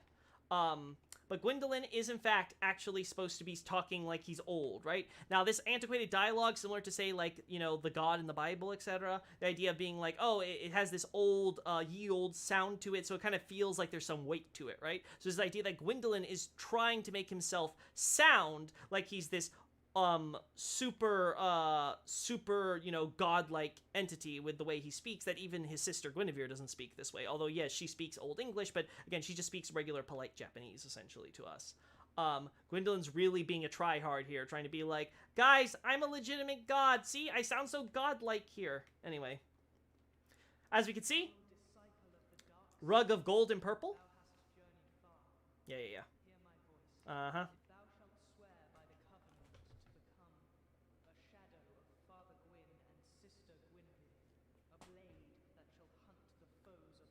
Yep. Then I shall protect thee, safeguarding thy person with the power of the dark moon. So the idea is that, hey, he will give his power as the Son of the Shadows, the Dark Sun, which is the Dark Moon ability. The idea being is, like, of course, we get, like, Dark Moon Blades and stuff like that, which, again, doesn't have, like, its own unique magical affinity damage type, but it's within the magic damage thing, and gets scales with some of our Covenant offerings and things like that, but we shall join now. There we go. Yes. As you can see, he has a similar ring to his sister, except his is darker. Now thou art a blade of the dark moon, Yay! the enemies of the Lord. Wait, shouldn't I be hunted because I just broke a covenant with your sister? That's fine. He knows. He knows. Yeah, no. Not gonna do any offerings here. But again, the idea we see here is how, much like how Gwynevere had green and gold for her room, and the Firstborn had red and gold for his, Gwyndolin's current room, this here, has a nice little rug in gold, of purple and gold. How nice of him. Made sure to pretty up the place before he moved in. We're not going to do the Gwyndolin boss fight right off the bat, though. Like I said, I want to do 4 kings, so... more of those Florentine statues. Nothing to talk about there. Right, we can warp. Oh, boy. I can go anywhere, chat. Back to Firelink. Oh, yeah.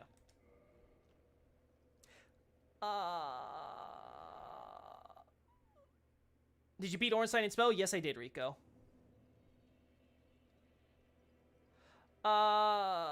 Did he kill Gwyndolin? No, I did not.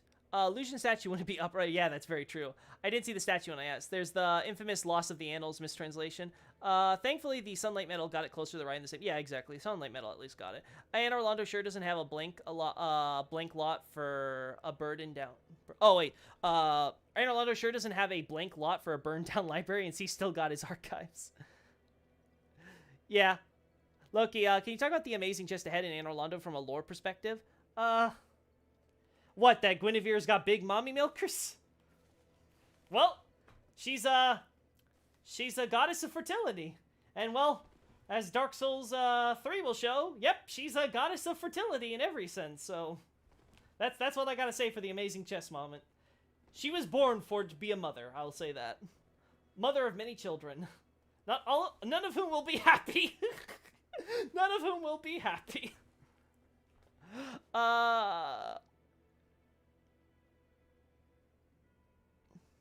Yeah, him trying so hard. Again, his whole thing is all about trying to prove himself that, hey guys, I'm one of the old gods too. I'm totally legitimate. Poor guy got raised as a girl anyway just because he didn't have the popular kid power affinity. Yeah. He knows where the tier 3 money goes. Where is Gwyndolin's room? In terms of, you're talking about like in the Anor Londo Manor. Unfortunately, we don't get to see it. unfortunately, the royal, like I said earlier, we see the front door to the royal manor of Anor Londo is behind there's like 2 feet behind that door, and then another wall, which we see. I think it's the wall with the mimic, on the other side. So it's like, yeah, the manor is not built for scale. It doesn't have like Gwyn's room, the Queen's room, Gwyndolyn's room. It doesn't have a lot of rooms it should have. And as far as Night Scout saying when they talk about the hidden away thing, it's true that the abuse thing and trying to hide away, but they're hiding away his gender. Gwyndolin himself is not a mystery. I always love taking this out. The basic, we can't see it in some of these miracles I have here, but the basic miracle graphic shows it, uses the image of Gwyn, like, addressing the Silver Knights on, like, a rooftop in Anor Londo, sun in the sky and all that, with Gwyndolin standing right there behind him. Like, Gwyndolin is a known factor in Anor Londo, it's just they don't know he's a he. Again, as I've talked about previously, when we were talking about the, Seance Ring, this ring, when it says his followers are few, is not in the Japanese. Gwyndolin's gender is not clarified when we get this ring, or at any point up until we kill him and receive his soul. He's never explicitly stated as a he. The point being, of course, is that you are supposed to mistake the character with a woman's name, Gwyndolin, a derivative of Gwyndolin, as a woman. You're supposed to think with that can't even talk right. With that androgynous voice, that he is in fact female. Which again, fooled me and many in the Japanese community, that's for sure. But again, the idea, of course, being is that Gwyndolin is hiding the fact that he's a man, and that's why, again, watch my Dark Souls 3 Lord play. The change in circumstances in that regard are such a big deal. If Gwyndolin was upfront about his gender, he would be able to contest the claim against Lloyd as the chief god, the Allfather. He'd be able to say, hey, I'm Gwyn's son, I should be in charge, not you. Again, see my Dark Souls 3 lore play, and we talk more about that.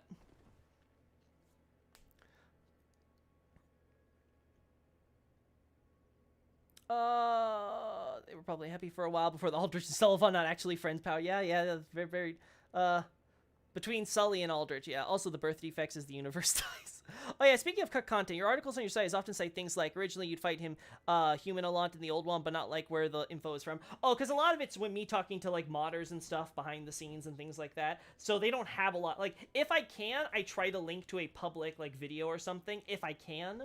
But, like, a lot of the stuff that I put on my website, like some of it's just stuff that I have Word. They've shown me like in-person screens and stuff of how this all works and stuff in the files and all that. But like I don't have anything publicly I can show. It may be floating around somewhere on the internet. I don't know. It's possible. Like again, some of the people I talked to, like it's been years. Some of them may have come out with something like that. But I don't know if that Alon thing you're talking about is specifically there anymore.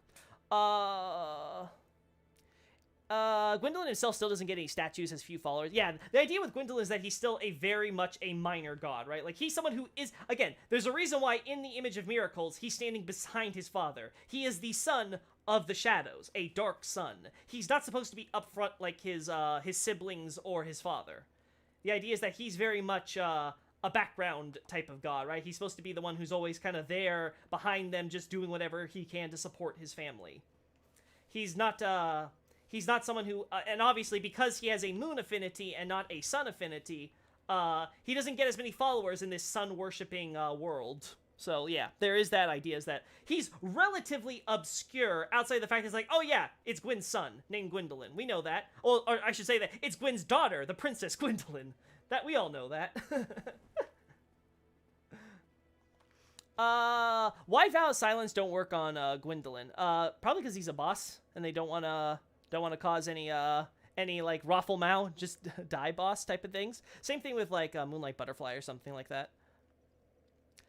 So who rebuilt this refurnished Anor Londo before Dark Souls 1? Is that Gwyndolin? Yeah, Gwyndolin is the one who's in charge of everything, so we have to assume that he's basically the one who makes all the decisions here, right? He's effectively the Shadow King of Anor Londo, right? Because the Gwynevere, the one who would be nominally, I guess, in charge, I guess, if you can call it that, as far as the public face is concerned, like, she's an illusion crafted by Gwyndolin, so, like, yeah. He's still kind of, yeah, so he's still kind of hidden away. The dude's like a dot on the modern sculptures he's minimized. Yeah, exactly, like, He's not like it's not like he's a secret, like it's not like they kept his existence itself secret, but he's just a minor. He's basically a minor god in the grand scheme of things. He has an important role, but he's essentially minor. He doesn't got like oodles of followers like so many other in the pantheon. Even his brother, who's been expelled from the pantheon, still has more worshippers worshiping him as a god than Gwyndolin, it seems. But the abandoned dirt collecting state of Anor Londo still implies that he doesn't have too many Darkmoon Blades. Oh yeah, the Darkmoon Blades as a covenant existed relatively recently, right? Like they replaced the Lord's Blades as the agents to kill the god's enemies, right? Because there's no more king in Anor Londo, so therefore the Lord's Blades seem to have just fallen apart, and then Gwyndolin sort of seems to step in, and that's why we see his covenant in the present versus, say, a few hundred years ago with Ulasil. Lord's Blades, like Yarn, are still active. Your article often linked back to your notion of cut content articles. I'd like to maybe see the person who gave the info name so I can try tracking it. That's gonna be a lot because I have a lot of articles, but I'll have to look into see. Like I said, if I can get more links and stuff, I'd be able to help. But like a lot of stuff is like you'd probably have to you have to be in the know. You have to know people, talk to them, and a lot of people even here in this chat or whatever. There's a few modders and stuff who might be able to help you there. So just hanging around my community might help. Speaking of a sun-worshipping world, what do you think of New Londo being built underground with almost no light source? Was that intentional snub to the humans there? Maybe. You could argue that. I think in general they were like, okay, we gotta build a city. And obviously Undead Burg's not built yet, so they had plenty of space, but they're like, we want something close by, so like, okay, we'll build it here in this cavern. But yeah, it's possible it's a snub. I could definitely imagine that. Be like, hey, you guys, you're all awful sinners, so you don't get the sunlight. Yeah, Vow of Silence works on Aldrich Lamel. Poor Aldrich, man! I think Vow of Silence works on the Stray Demon, too. I'd have to confirm that. I don't recall, because I don't think anyone's ever... I'll be honest, I don't know many people who try Vow of Silence on the Stray Demon. It's really not hard to dodge. Are you sure Vow of Silence doesn't work on Dark Souls 1, Gwyndolin? I kind of figured the Lord's Blades turned into the Painting Guardians, hence the semi-injured thing. No, because Painting Guardians and Priscilla and stuff way predate the Lord's Blades. Yeah, they well predate them. Also, Lord's Blades are men. They're not all... Because, again, the Lord's Blades are all women. So, like, no. Painting Guardians, no. The Painting Guardians, at least the ones we see, are male characters, so... Anyway, let's move on to New Londo. I have a cursed dagger. This is going to go wonderfully. I can already tell.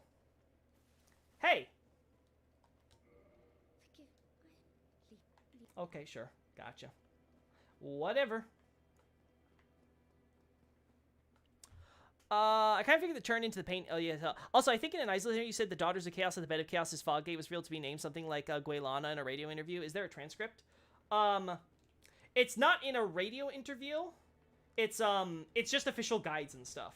Again, if you read my Izalith post on my, if you read my Izalith post on the website, I include the, I believe I should include the Japanese text there. But yeah, it's mostly just extra official guides and things like that who call her Gurana. For example, on my shelf right now, I have the Dark Souls trilogy, The Age of Fire, and that's another area where the name is reused there. If I remember right, it's, I can't remember if it's, I think it's like I can't remember if it's like Daughter of the Witch or like, Daughter or Witch of Izalith or something like that, Gurana. Again, we'll talk more about that when we get to Izalith again. For now, let us focus on New Londo. So again, as we established earlier, the statues we see ornamenting the lifts here are in fact Velka statues. These remove the child, though again, as we talked about with Firelink Shrine, there is of course an effigy of Velka with her baby. And there is also the statues over there in the, as we'll call it, the Sanctum, where the new four kings are. Now here we go, we move from the prison area, which would link to the Firelink Shrine, to more of a city section, a living quarters as it were. Perhaps even for affluent members of society, given its height compared to the rest of the city. Either way. There we go. God, remember when these guys gave me so much more trouble? We are now climbing to the big building here. Now, what is this big building? Well, I guess we're gonna have to lower the water, the floodgates, open everything up, and find out.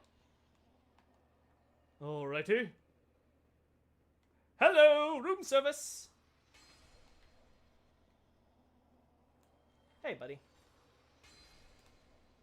God, it feels so good just being able to kill you with reckless abandon.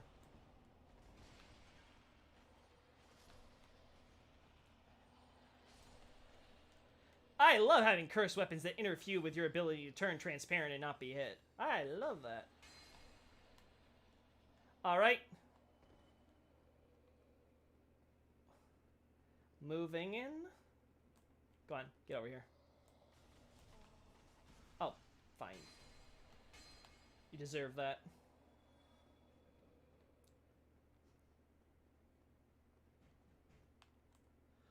Don't the new Londo statues have the child of the sorry, I can't read that, Night Scout. So Four Kings. You mentioned. Yeah. Okay, so like there is it is at the, again, like I said, the Sanctum does have it. Yeah. So like, yeah, that's there. Despite the damage, a close look at New Londo implies it has Undead Burg and Parish's architectural style. No, it's actually the reverse. It seems that, again, the idea with New Londo was it had unique architecture decided to mirror, like, Mont Saint-Michel, to the idea that it's a relatively more advanced society. I guess you could argue because, like, some of the stonework here. But the idea is, of course, it's an Anor Londo city. And it was built around the same time as the bell tower, the first bell tower in Blighttown, most likely, so that would explain some of the similarities. But again, the idea is that it is supposed to be like somewhat unique here, because the idea is like this was again, it's a country made by humans for humans, with great leaders like the Four Kings. So the idea is supposed to be like this prosperous, like industrious nation. Let's deal with this. No, New Londo, again, we've talked about this before, Night Scout. New Londo takes place before Ulasil. It takes place long before Ulasil. Ulasil's only a few hundred years ago. New Londo is over 1,000.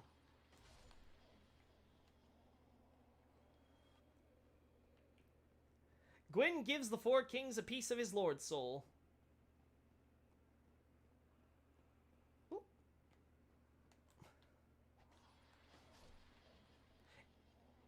It was the first attempt at an undead nation.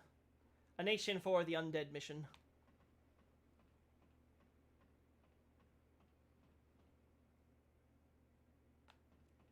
No, it's actually, like, the actual architecture is the inspiration, right? Like, that's what's being made, the case being made in the DesignWorks interview when they're talking about that.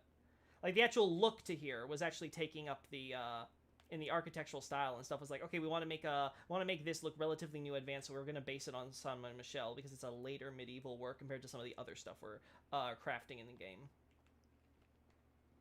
I agree with you that there is likely some cultural connection there, but again, that's connected to the idea that the gods are making lots of human, lots of building stuff for humans at this time.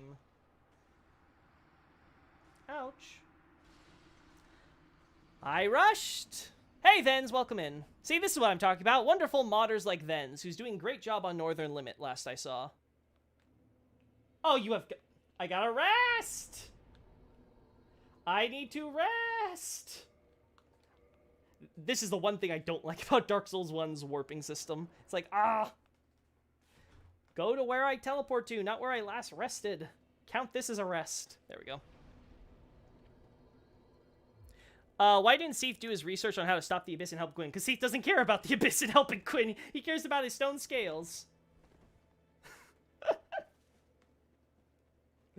That's Seath's obsession. He's like, you're letting me do whatever I want for research, right? Okay. Can you help us with, like, this Abyss thing? I got crystal weapons. Not helping, Seath. I know you say that, but New Londo feels like it was designed in response. I'm just telling you what the lore and the text says, like, Night Scout. I can't help you there. New Londo predates Ulasil. Artorias has to be hunting dark wraiths before he goes and dies to the Abyss. Like, that's the entire reason he's on this Abyss hunting spree. Trying to prevent New Londo from happening again. Woo.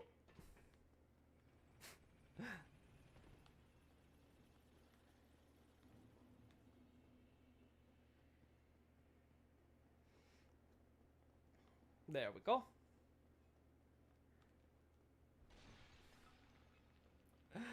Ay, ay, ay. I just finished making a mod that removes armor restrictions. Hopefully it should be released soon after testing. Oh my gosh, Thens, you're a lifesaver. Again, not even the remake could do that, apparently. Can change male and female to type A and type B, but can't give us actual gender, non-gendered body armor.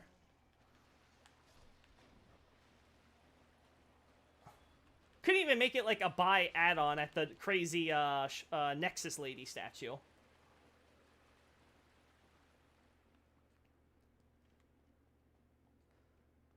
There we go.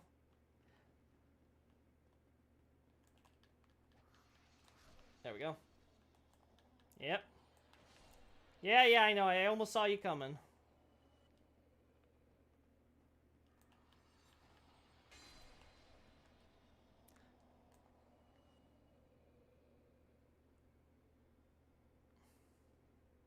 I won't speak to what the developer's original intention is, because I would honestly say I don't.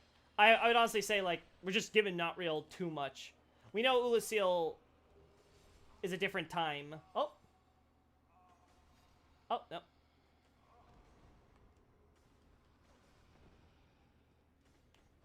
Yeah, you stay over there. I wouldn't say that, though, because the events of, the implications as far as the, with the way that Ingward talks and things like that, the events of the... Yeah, the way... Yeah, looking at, like, the wider things with, like, counting in, like, Ingward's dialogue and stuff like that, yeah, New Londo and Ulasil, even in the base game, have to take place, not simultaneous with each other, but decent times apart from each other. Again, Artorias has to hunt the dark race of New Londo. It has to be doing that before he dies and gets buried at Ulasilian ruins because of Ulasil's Abyss. Even without the DLC, that much is obvious.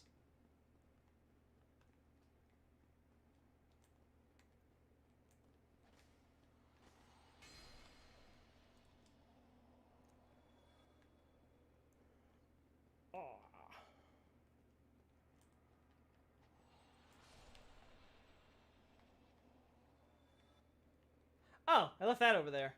Well, sucks to be that. I don't need it.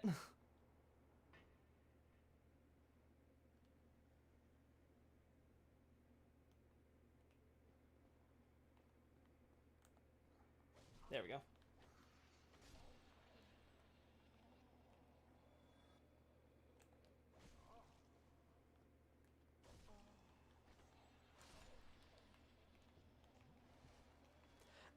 I would argue the kill switch in Ulasil was supposed to be the profound loyalty to the gods in Ulasil compared to New Londo. The very fervent, long history of pro-god worshipping there. The strong ties with Anor Londo, I think, was the idea. Because you have to understand, Ulasil's been living under Anor Londo's protection for hundreds, if not thousands of years in terms of timescale. Compared to... New Londo, which was literally established again about 1,000 years ago, got a bunch of people got recognized as the king, so they can kind of be like co-rulers for Gwyn, so they wouldn't be too industrious and ambitious, and they would have lots of deadlocks and stuff. But hey, they could actually get things done and keep things organized. Like there's a huge difference in terms of like the cultures there. Oh, dang it! Dang it! Dang it! I should have gone for the Estus heal.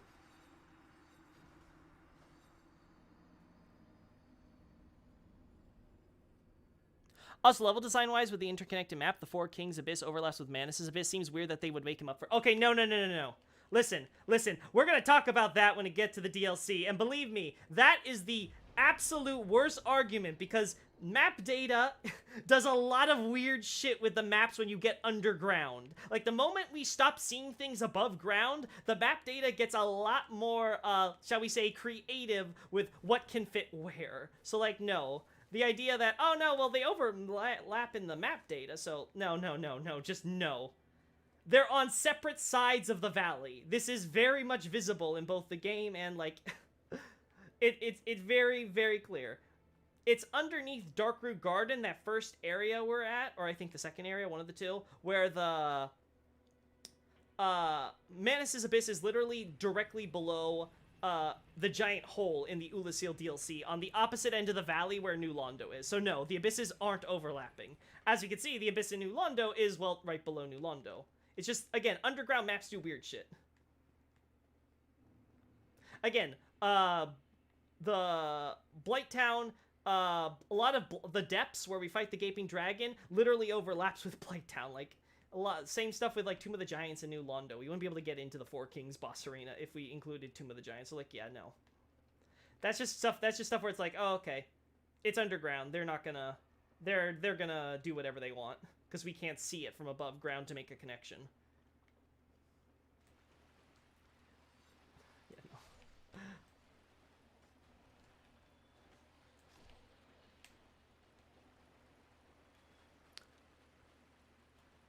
True, but the valley does have a bottom you drop beneath. Yes, but the actual location... Again, New Londo is on this side of the valley, and the abyss is directly below, down here, on this side of the valley. Ulasil is on that side of the valley, and its Manus' abyss is directly below the Royal Garden, which again is on that side of the valley. So there's no like, oh well, you know, the valley has a middle part there. It's like no, they're on two opposite sides. There is no close connection whatsoever. They may as well be on two separate continents, as far as I'm concerned. Yeah, like I said, when you look at the text and everything, even ignoring DLC, it's very clear. New Londo first, then Artorias is around for a little bit doing his Dark Wraith hunts. Then Ulasil apparently gets an Abyss. You can argue whether that was Manus or Dark Wraiths, whatever the original plan was. And then, obviously, Artorias goes die-die. We unfortunately don't get the questline until the DLC. Or I should say, fortunately, we do get the questline, but we don't get the questline in its original form, as it were. Oh, right. Okay, right. I can't duck because I'm, I can't block because I'm not cursed. I can only hit. So that's my problem. Okay, so there is some merit in me going cursed state. That's why I'm having so much trouble getting around here. Okay. Okay, I know what I'm doing now.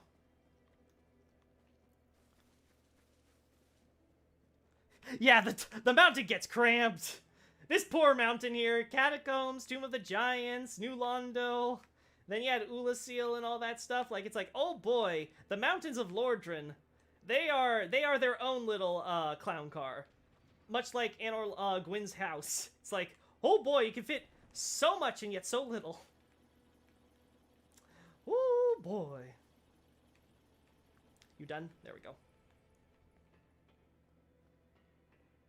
What makes you sure that Artorias didn't do anything in New Londo? Because nothing's happened in New Londo. Again, if Artorias was, like, in the middle of fighting the Four Kings in the Abyss, he would have been caught into the Flood, for one. Like, there's no indication that Artorias did anything before he started being assigned to hunt the Dark Wraiths. Which, again, likely occurred either consecutive with the, or I should say, rather happened concurrent with the Sealer sealing New Londo, or directly afterward. Because again, the idea is that he's mainly hunting the Dark Wraiths who weren't in New Londo when it was sealed. It's like, hey, there's still some stragglers out there. Let's kill them. Like Kirk, for example.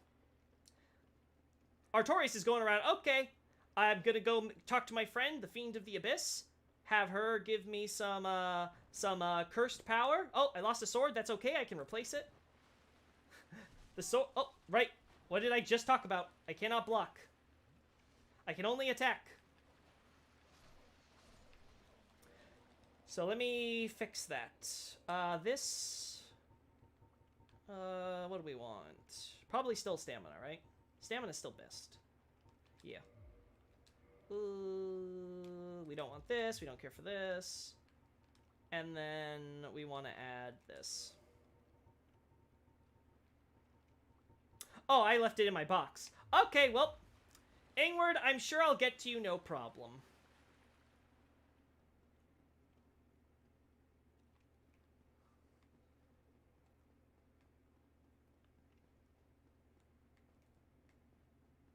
Oh, right. Sorry, buddy. Oh, whoopsie. I forgot about you two bozos. I'm sorry. Special delivery! Death! Oh. There we go! 100% customer satisfaction. Guaranteed. We promise eternal rest. Here at Loki Deliveries. Where'd you come from? You know, I'm regretting not picking up that item because it was probably cursed hands. Hey, give me those hands. Yeah, there we go. What are you? Get weirdo. There we go. We don't care about you. We don't care about Screamy Lady. Though let's highlight the fact that she uses her baby to shoot lightning, shall we?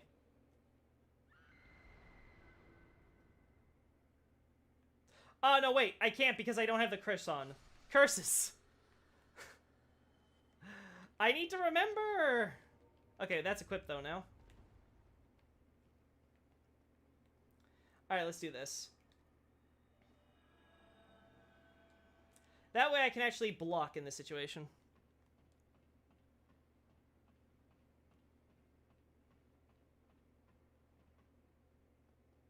Oh! This is what I get when I look at chat! Sorry, guys. Let's see. When you look at Valley of Drakes from Calmeet's Boss, Uso is closer in the direction to that side of the valley, along with the path you take. It's still on the opposite side of the valley. Again, it's not like, oh my god, they're close enough. No, they're not. They're not even close. Like, it's very clear. You have one on one side of the valley, you have another on the other side of the valley. Like, there's no need to look into it again. Again, we're gonna drop this because I don't want to be on this topic forever. So you imply Tramp never corrupted, I assume you mean Framped, man. Framped? Yeah, Framped isn't involved. It's Koth. Koth's the one who loves all that dark crap. Though seeing Tomb of the Giant Bloodstain floating on a new Londo cavern wall cuts it too close, Fiend of the Abyss. I think if I recall correctly, the English says, like, I think, like, Beast of the Abyss or something like that. But yeah, the term, as I've said in past, is much like the evil eye. The term means, like, an evil thing, a bad thing, you know, something negative. It can refer to a monster, a demon. There's tons of ways to translate that. For Abyssal Archive, I use the translation of fiend in order to distinguish it from when we say the English term demon is being used, or when, say, other words for, like, monster or whatever are being used. But again, the idea is, like, yes, like the evil eye, there's a Fiend of the Abyss, related to Artorias and his legend. Well, not necessarily the legend itself, but, you know, helps make the legend a reality, right?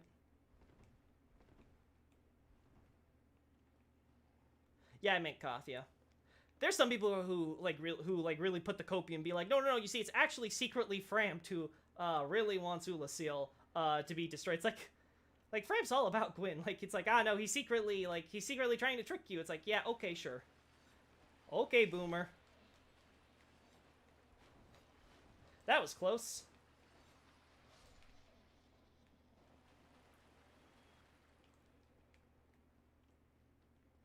Like, I don't like Frampt as any more than the next guy. But Ulasil is all on Koth. And Ulasilians themselves, but that's a separate discussion. Again, I want to beat New Londo so we can get to the DLC. There we go. We'll go this way. We're just gonna rush on ahead.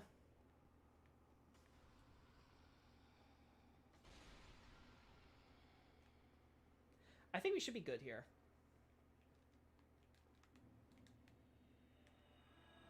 Yeah, I think we should be fine. Let's just do this. Oh, wow, we can just run past him. Cool. I'll take that.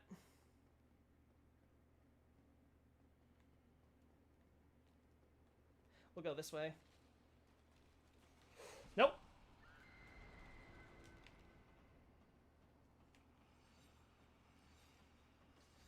Stop!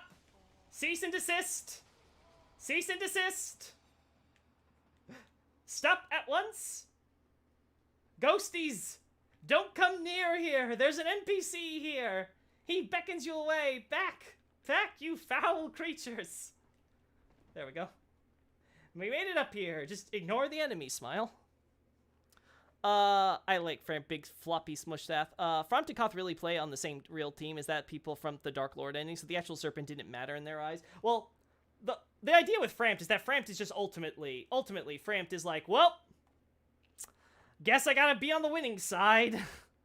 Like, it's like, he tried.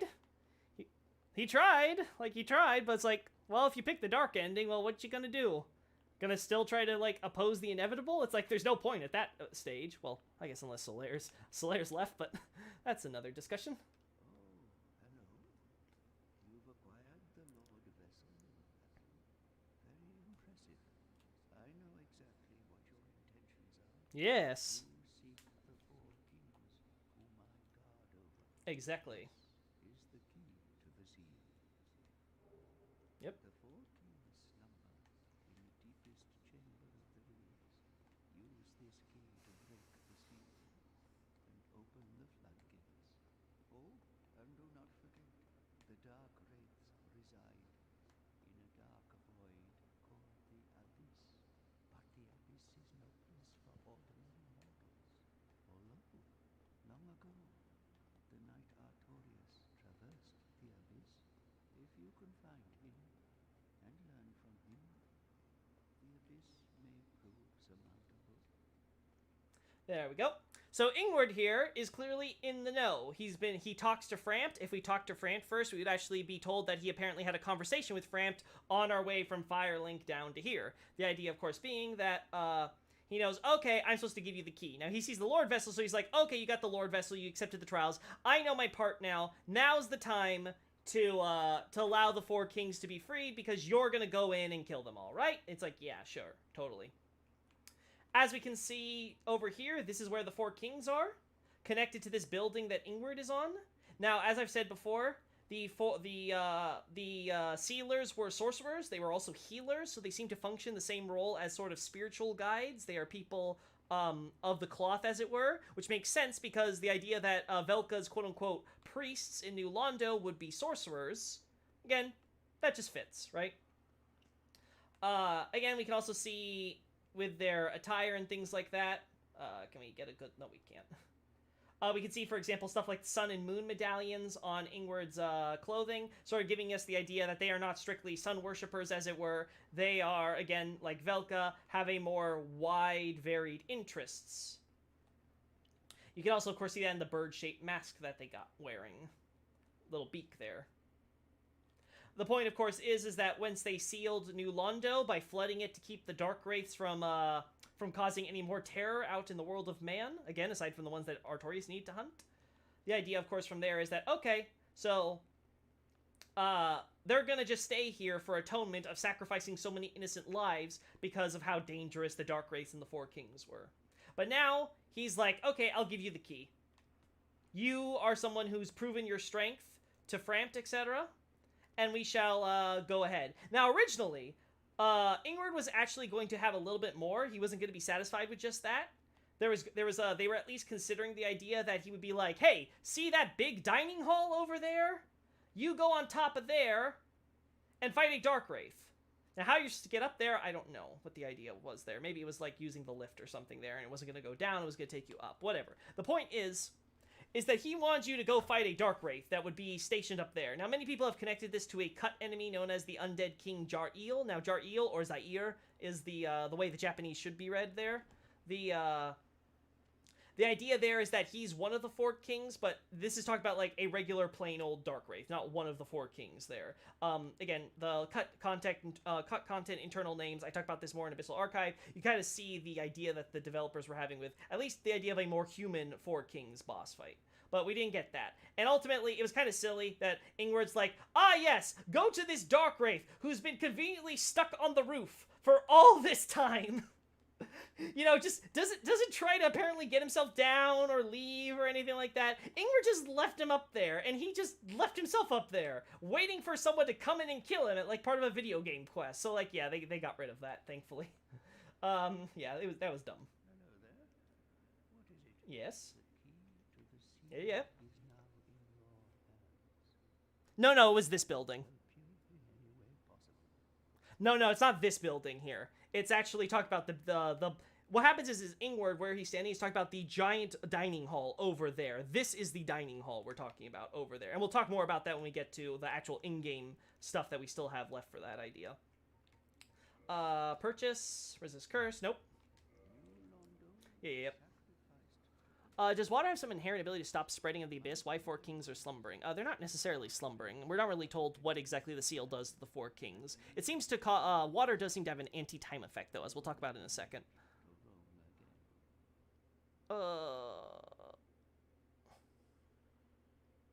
Maybe Ingrid was where Rickard is now, or just standing with the Hollows. No, his location, as far as we can tell in the content, hasn't changed. He's always been standing here.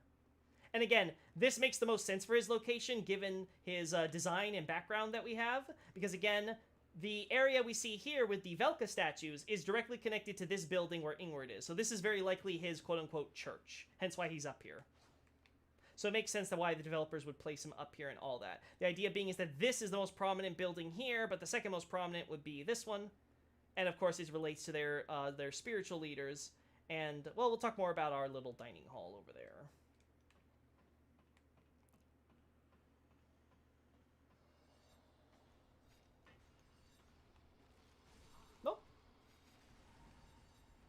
Getting out, leaving.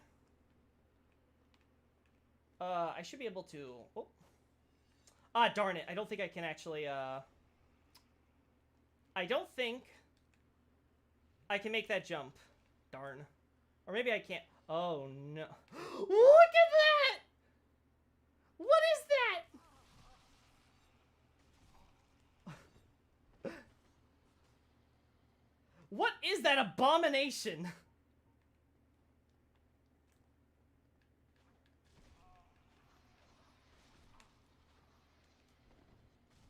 Oh, using the wrong weapon, that's why.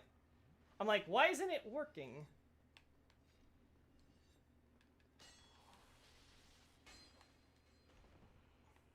Oh no. Uh-oh, chat. Uh-oh. They don't de-aggro. Oh, of course. They don't. They just keep on going. Okay. Well, maybe now's my chance.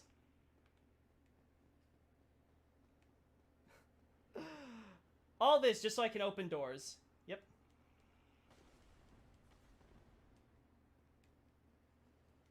We don't care about the item. Item's not important. No. This way. Stop it! I'm being haunted by an army of ghosts! Oh my. We go there, we open the door. Woo! Alright. Open the flood. Cresty. I made a video recreating the questline a long time ago. Yeah, I think I remember seeing that vid a long time ago. To me, Zaire always felt like the Demon Souls boss. That's why they cut it. It had art style so different than Dark Souls. Are the 4 kings ghosties? They fly around like ghosties. No, they're just corrupted by the abyss. They're more like tree people, to be honest. Why can't we swim? That's a loaded question there, right, man? Those wooden things on the bottom floor of the hall, like the stables or some kind of storeroom for room for a thoroughfare. Jaria feels like the halfway point between a normal human and a 4 kings wraith. Yeah, I've always felt that too. Like, it always looks like it feels like whichever, I don't know which was designed first, but it feels like whichever they made the Zaire thing, the actual, like, there we go, open this. It feels like they, like, definitely, like, had the 2 in mind. Like, it's like, oh, this is gonna be, like, a corrupted version of this. Lol. Though the final 4 kings dies reminisce of the ghosts with how they float. Well, it's not that they float, per se. It's more so their legs are being pulled into the abyss. Zuli has a good video highlighting this. You can actually see that their legs are actually being stretched and pulled unnaturally down from their model. Like, it's not supposed to look like that. They're supposed to have actually shorter legs, but they're just pulled into the darkness. Also the blades. And here comes the army of ghosts. Yeah, clearly they're, not very happy with me. I think we're gonna do 4 Kings boss next time, but as we can see, lots of bodies. We'll talk about those in a second. I'm more concerned about this here. Oh my god. Alright, Dark Wraiths! I can see why you're a menace to society! Get out! Leave! You're not wanted here! Oh my. Listen, I know you're bleeding black, but can you just bleed, please? For my sake. Oh, okay. Well, you done? Yes, I know, you failed your mission. I opened the gates. You don't have to be so pissy about it. Ouch.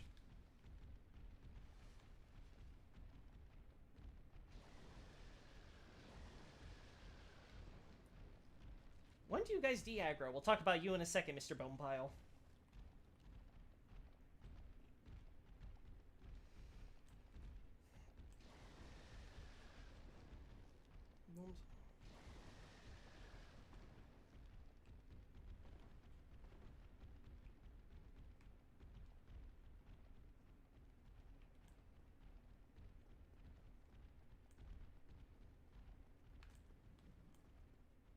There we go.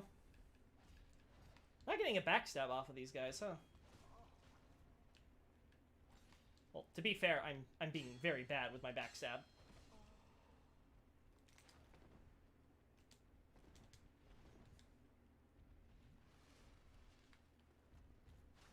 Honestly, I could have probably just hit them and that'd be done with it. Okay, Proud Knight, obviously. So we do find some knights dead here in this area under the water.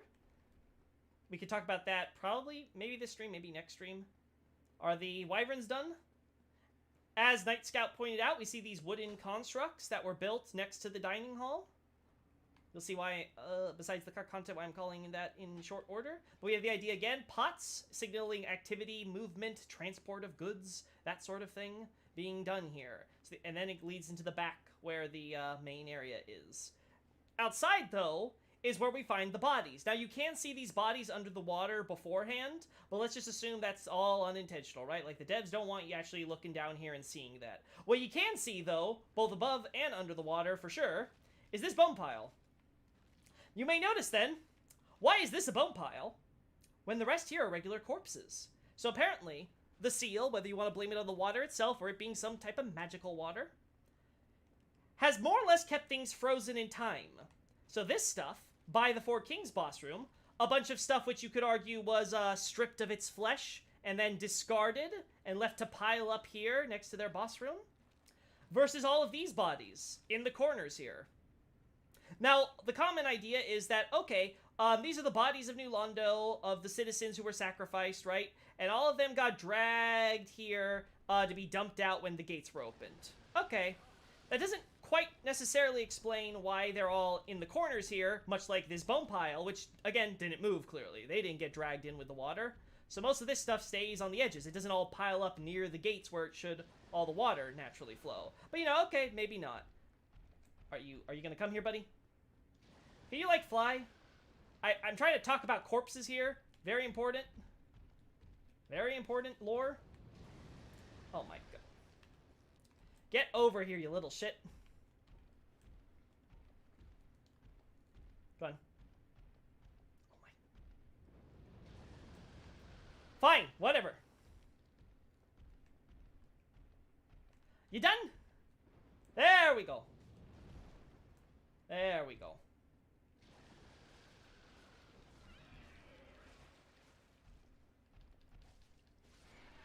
Woo! All right, next one.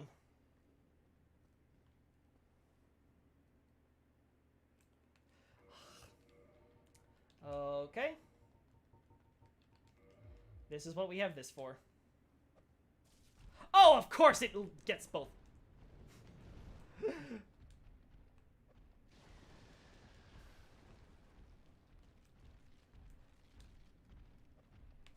Nope. Come on. Come here. Oh my.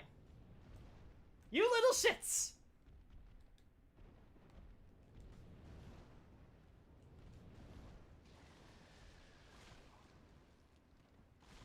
Oh my.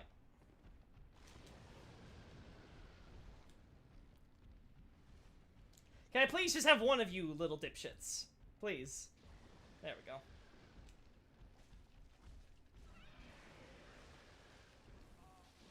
I don't even care. I got one of you almost dead. That's all that matters. There we go. Wait, no. Wrong way! ay, ay! I'm tired of this song and dance.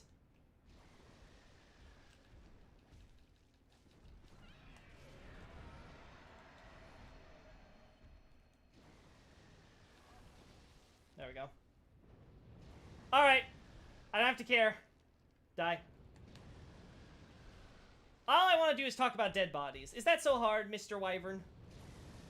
You've already failed at your mission. Go home. Tell Gwyndolin how much you suck.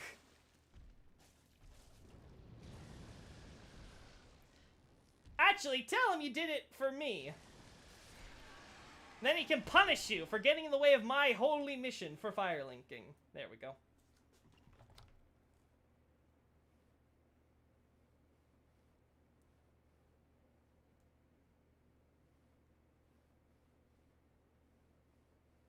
God, you guys have a lot of comments I have to go through. Let's see. Dark Race are the edgiest design possible. Why Dark Race is not dead when we unflood? You could argue because of the power of the Dark Soul. As we can see here, there is a similar crank area for what we see inside to open the gates of New Londo. The idea being is that you would have someone open the gates from here. Though, honestly, might have wanted to put in a more formal ladder. But I get ya. Maybe something like this here would have been cool. But anyway, I'm not going to argue with the architects of New Londo.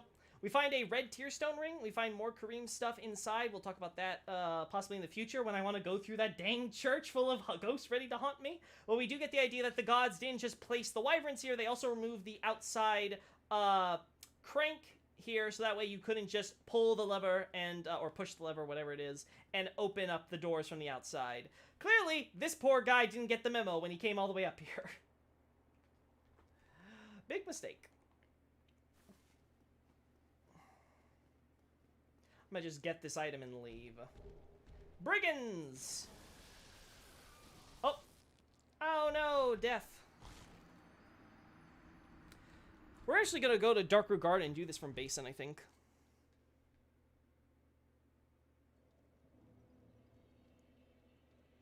Let's see. Dark Rays feel like...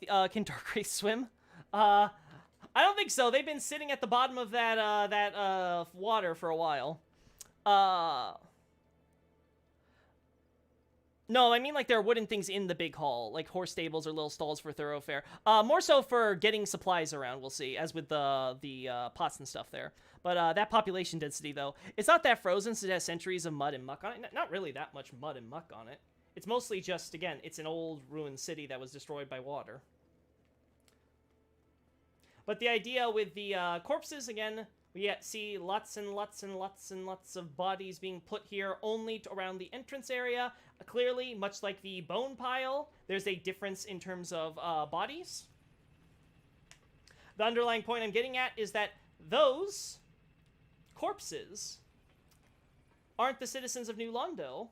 They are the humans dragged in by the Dark Wraiths from the outside world.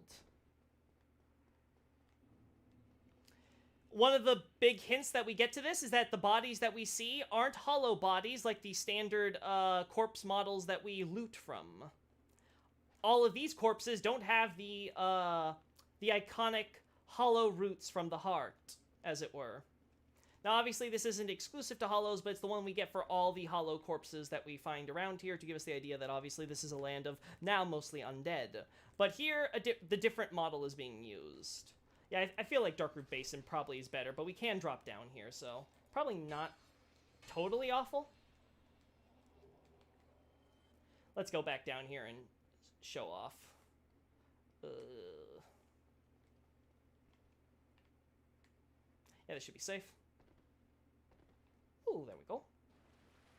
We'll go into use shortly. Dark Wraith. As we can see, edgy, as that one commenter put it. Whoa. There, I got a backstab, finally. These Dark Rays are so consumed by the dark that they bleed, quote-unquote, black. Lots of dark power that they've amassed. Illusory wall there. We'll talk about that in the future. More Night Souls that we can see. So again, not all the Dark Wraiths are, not all the Knights of New Londo, I should say, are alive. Some of them are, in fact, dead. We can go this way, right? Yeah, this should work. I should have done a plunging, but I didn't think I was going to be close enough. Thankfully, Dark Wraiths are not that bad. Now we got all our items we wanted. Again, as we can see here, none of those hollow roots there on the chests of the corpses or anything of that nature. Instead, they just use plain old generic stuff. By contrast, we can of course see how there are a bunch of bones here. The idea that these bodies get brought into New Londo, filtered through the back there with the wood in the wooden structures into the quote-unquote dining hall. And as we can see, the dining hall has direct access to the church, which has direct access to the sanctum where the four kings are.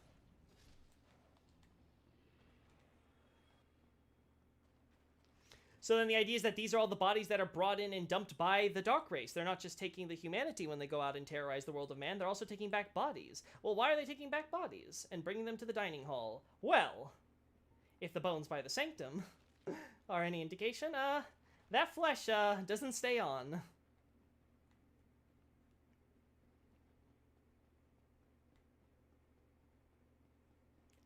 Let's see. Any reason why the ghosts are all women? No, actually, most of the ghosts are men. The women ghosts are the ones with the babies that they're holding. The baby corpses. Yeah, they just have like long hair because that's the design of the stereotypical Japanese vengeful spirit type of deal, right? Like that's just kind of the motif.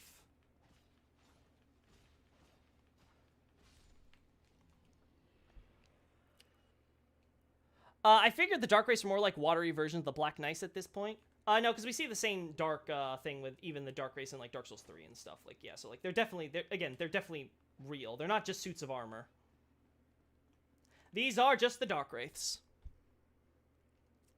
A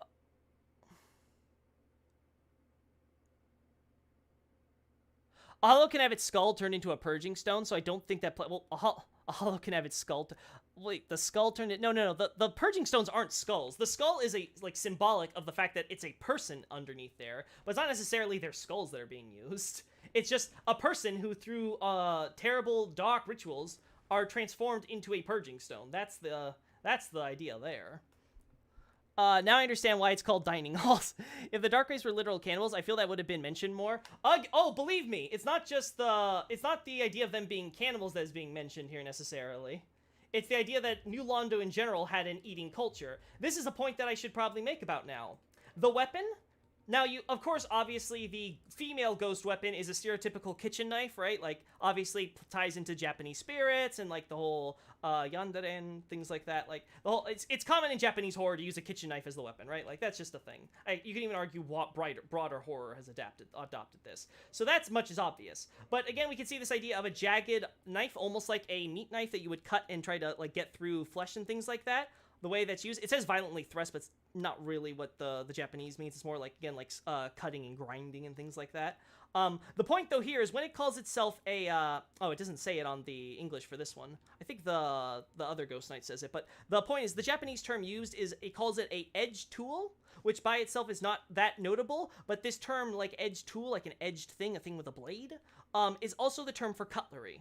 As in, the type of cutlery you use in your kitchen, or when you're dining, etc. So again, very important thing to make note of, that in the context of what we'll see with the embers and stuff going forward, the idea that this chamber, much like what the cut dialogue inward says, is in fact a dining hall. Which, what were they dining on? Well, we can see from the female ghosts, very likely, powers of fire and lightning. Again, recall what, right, you. We'll talk about you in a second. Recall again what Vamos was saying about seeing the Izalith Ember we get, the Fire Ember, in New Londo. The idea being is that powers of fire and, of course, eventually lightning would find its way into New Londo's eating culture. And again, as we see with the corpse babies, you are what you eat. So, bit of lightning power that she's got in there. You done? Dang it. Dang it. I am not strong enough for this.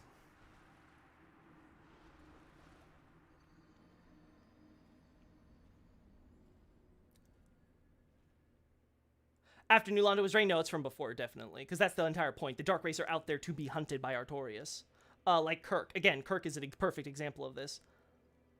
Whatever the case, the Purging Stones are people, and Undead doesn't still have the veins after all the abuse they felt. Again, they don't have to have the veins, but it's the stereotypical item they would use. Why would you use a completely different model for just these people, especially if you're talking about the citizens of New Londo, all undead? Like, again, Night Scout, I think the point, your head, going over it. Again, the point is that all of those combined with the other things on the way that the difference from the skeletons and the regular corpses that are being done, again, seemingly discarded off to the side from where the sanctum is, versus the corpses that look to have just been brought in from there. The way that the whole setup is, we walk through from the corpse pile by the entrance, in through the back of the area with all the pots and stuff for moving in supplies, transport, foodstuffs, you might even say. Bring it into the bottom area with lifts going and staircases to take you up top and all that. The idea seems to generally be that, yes, this is in fact, as Ingward's Cut Dialogue tells us, a dining hall, which was eventually used for people. Because again, if you don't have the power to take the dark directly through life drain, well, the rest of the citizens can get it from, they can eat it from the, what do you call it? From the bodies directly. That delicious soul. Oh, yeah. Ingrid has a Ghost Blade too, but he apparently doesn't eat. Well, he's not eating anymore, that's for sure. You think he wants to continue with that challenge once everything is dead and destroyed, and he's marked himself for eternal atonement, guarding the Dark Race until somebody strong enough will take care of them for good? Yeah, of course he's not gonna be eating anymore right now. Bodies or otherwise. In fact, the bodies is probably where him and the other sealers were like, okay, I think this is going a little too far.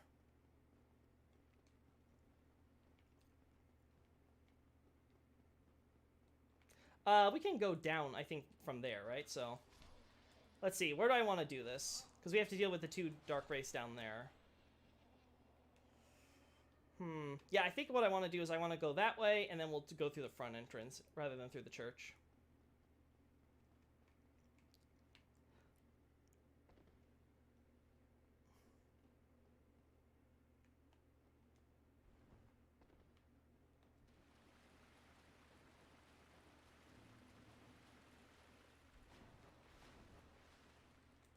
There we go. Oh my god, that isn't a backstab. That is a Dark Wraith, but it's not a backstab. Okay. There we go.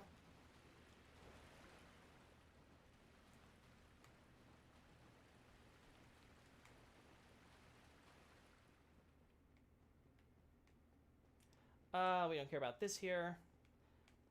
We have the well here. Okay, we're gonna go this way. Nothing else is gonna stop us, I think, so...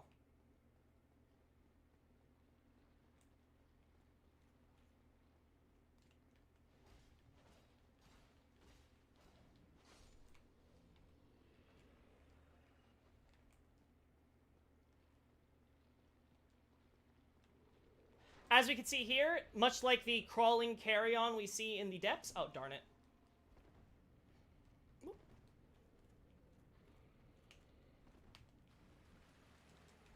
Yeah, you do that. Thank you.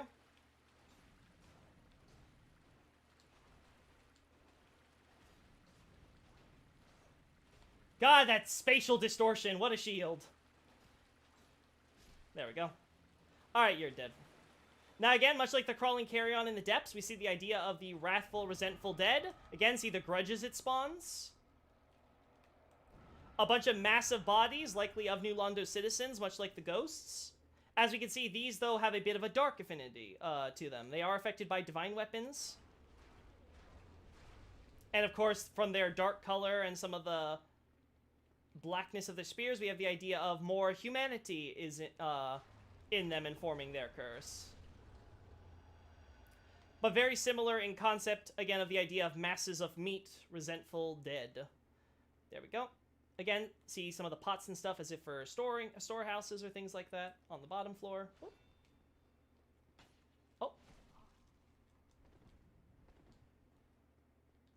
Let's do this.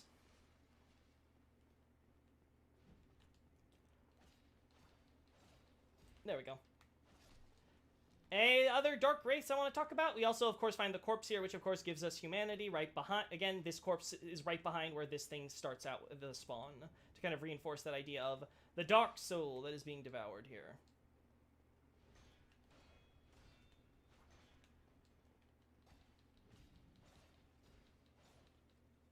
Oh, that's...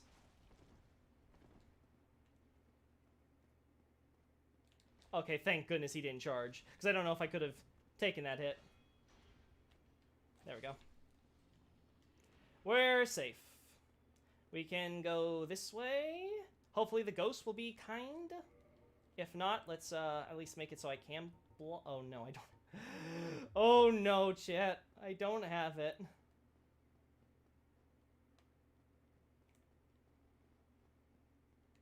Ghosty?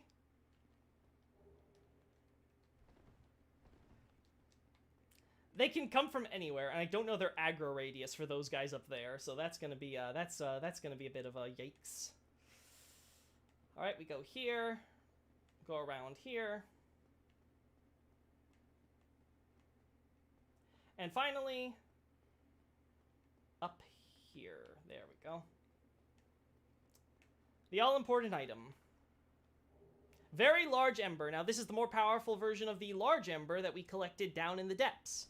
Now, as you may recall, the large ember was being used as it was supposed, the idea being it's a high-quality flame that was being used by the man-eating women there for the purposes of helping have a fire to cook with their prey and all that. As we can see here, a very large version now has been placed in a similar situation where, again, we see the idea of lots of piles of corpses associated with humanity there. Of course, the ghost women with their corpse babies who somehow have a very strong power of lightning on them. You good woman? You good lady? You good? Come on.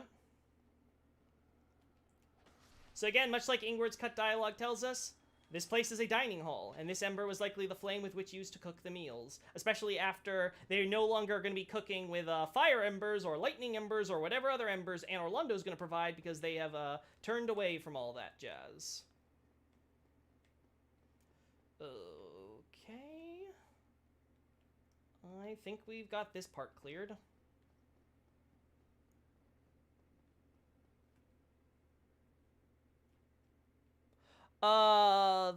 Let's see.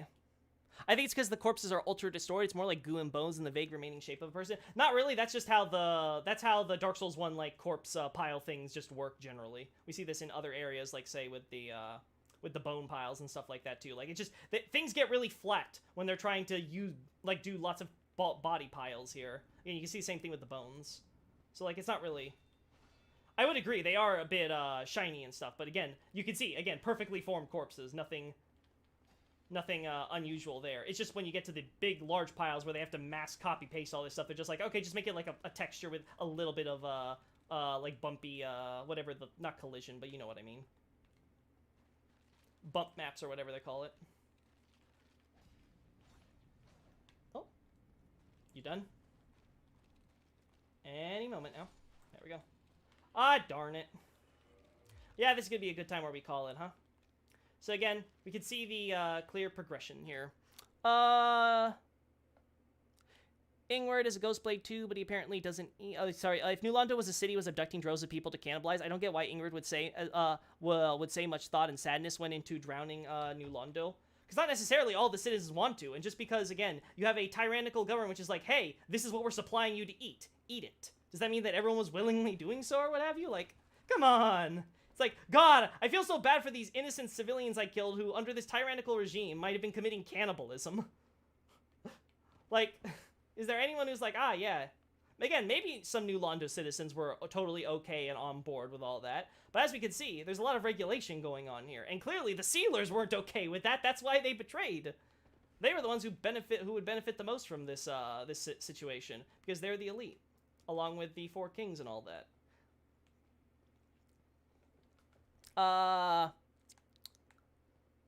Okay, so this is the thing with doing so. Then the water slipped to left. Okay, we talked about the rats having humanity does lend some notion to cannibalism, but if New Londo practiced that, it doesn't make sense that people would feel struggle and guilt over flooding it. Again, yes, they would, as I just described.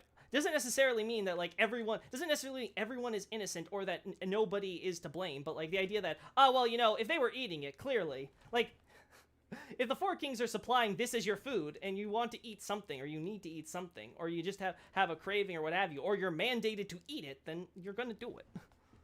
I thought the Depths Butchers were using the Ember for their blades. There's nothing special to their blades on that regard with the Ember or what have you. It's very clearly used for the food. And again, combined with this one, it reinforces the idea of man-eating, of being paralleled here. The catacombs were flooded with bodies rotting for ages, too. Yeah, lots of, like, skeleton piles there, too, for a long, long time. But again, as we can see here, the bones which weren't stripped bare compared to the corpses seem to give us the indication that, yes, the water does seem to cause some sort of temporal freezing event. We actually see this in later games, too. Whenever you find corpses in water, you're not going to oftentimes find bones in the same pile, because generally speaking, the idea is that, okay, like, say, Catacombs in Dark Souls 3 Karthus, bones, bones, bones, bones, bones, you get to the sewer section. Oh, all regular fleshy corpses, because the idea is the water prevents the decaying. Thank you for the stream, Loki. Been fun, lasting while it's been working. It's cool, Arberg. We're about to end things now anyway, so. Let's see. If the new Londo Cannibal program wasn't popular, I don't see why the land wasn't just invaded as opposed to flooded.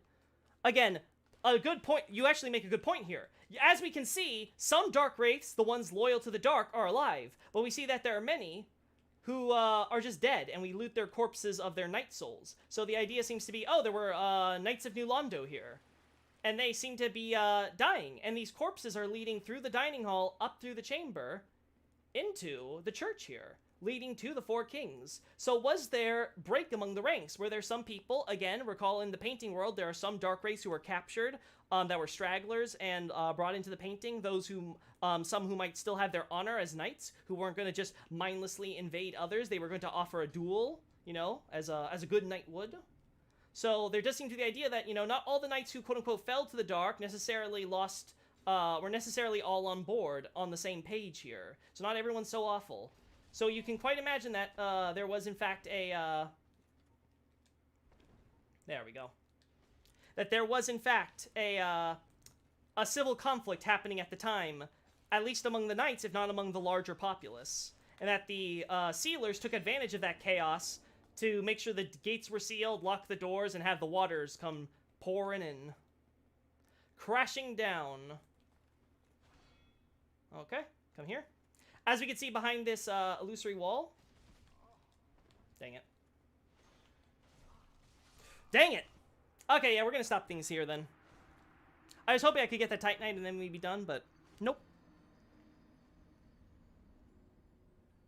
They're hacking through big mutated monster like the giant rats. We see axe sticking in the eye that didn't cut it, literally for the pun. Well, that's from the bandit. Like, there's a brigand. That's a brigand's axe, and that's used for the brigands. Again, the brigands, the bandits, these are bad criminals who are in the axe. That's not the butcher knife or anything like that. That has nothing to do with it. The rat down there is where the garbage chute is. That's why you find so many skeleton piles down that little, square little area behind the kitchen area, because that's where she dumps all the leftover bones that she's carved off the people.